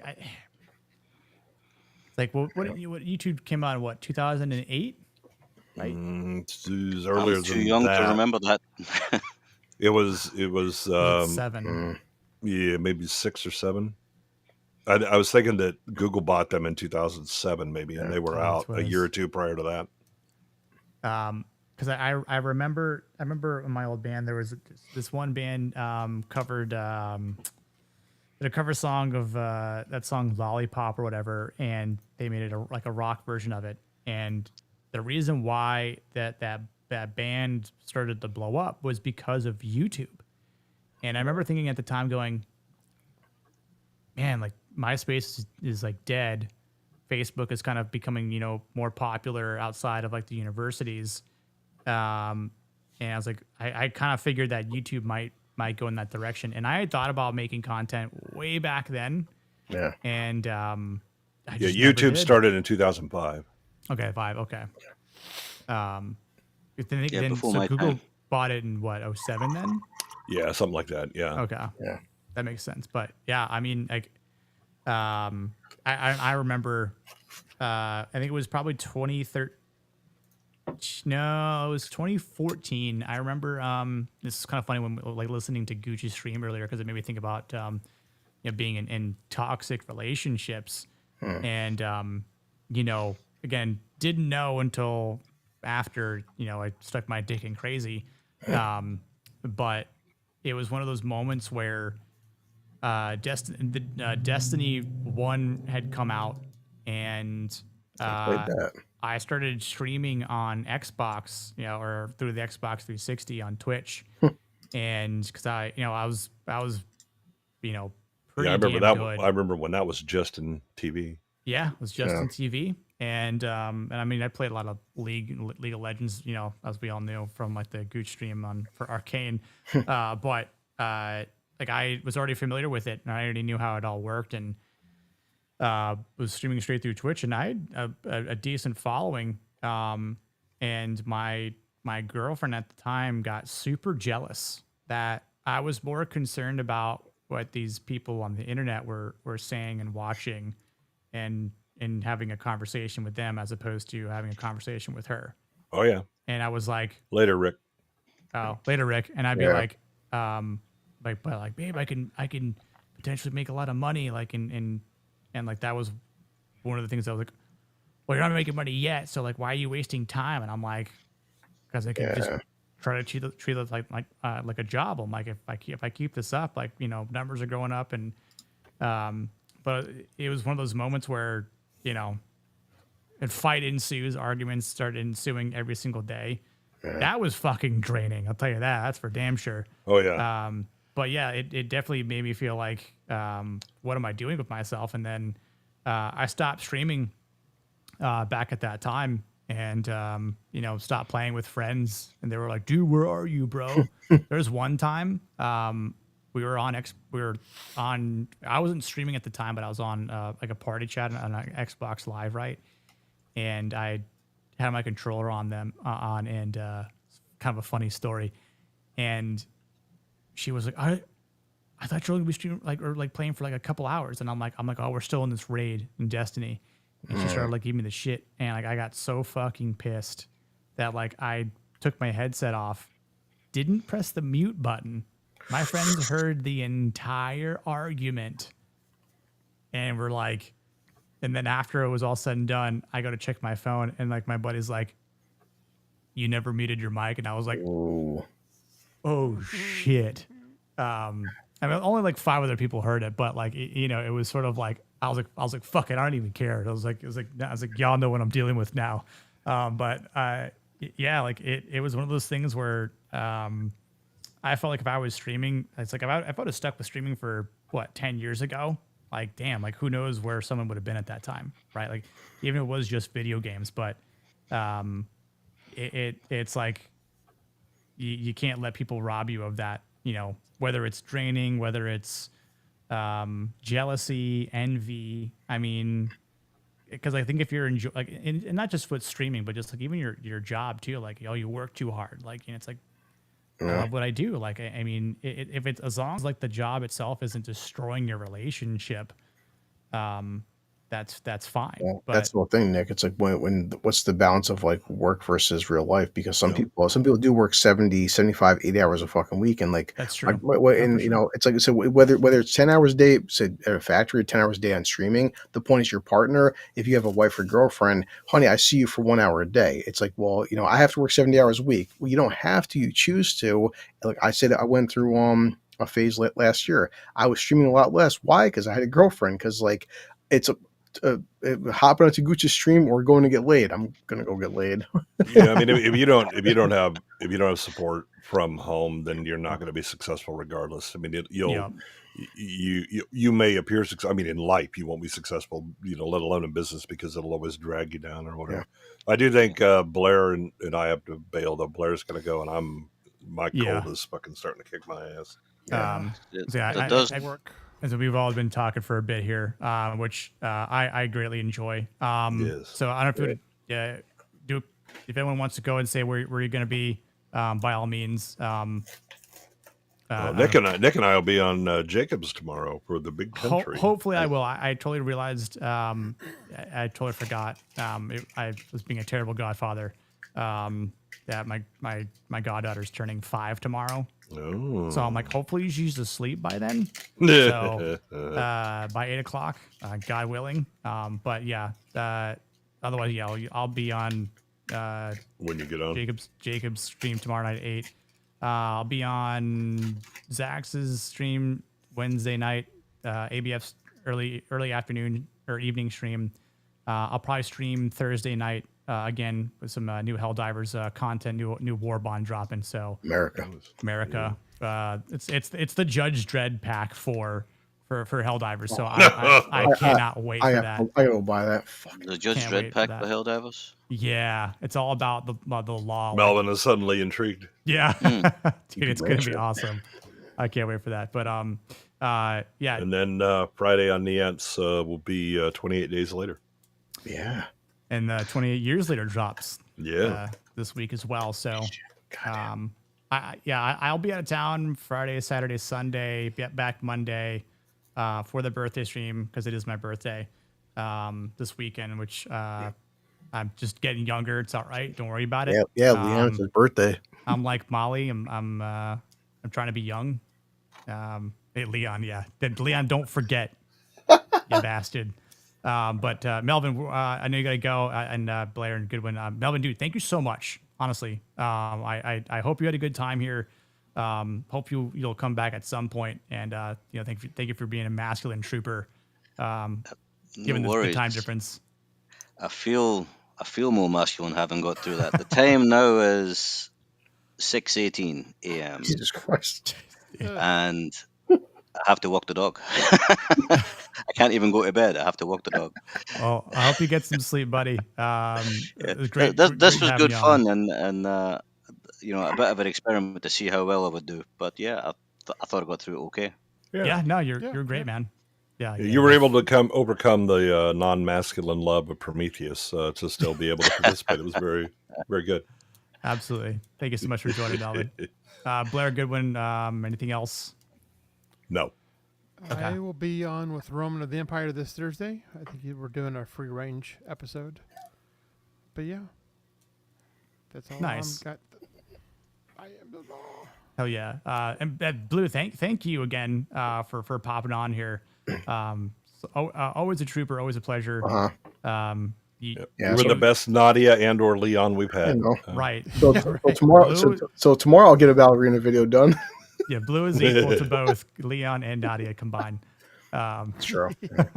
So, and to everyone watching, everyone who liked the channel, everyone who subbed, I appreciate you guys. I couldn't do this without you, and honestly, you guys is what helps make these streams go by, and why I appreciate everyone joining in and doing what we're doing here through these masculinity streams and trying to get the good word out there again, and in this weak generation, and to bring that greatness back to the cinema. So I hope everyone has a good night. I'll see you at some point Tuesday, Wednesday, or Thursday on someone else's stream or my stream for sure. So I wish I had a clip to play out, but Once Upon a Time in Hollywood sucks. Hassan sucks. Everyone, mods, you were great. Molly, 13th Warrior sucks. 13th Warrior is objectively a bad film. Yes. Exactly, Molly. Forever That's young. a fair comment. Forever young. So, all right, guys. Cheers. May the pump be with you. See you next week.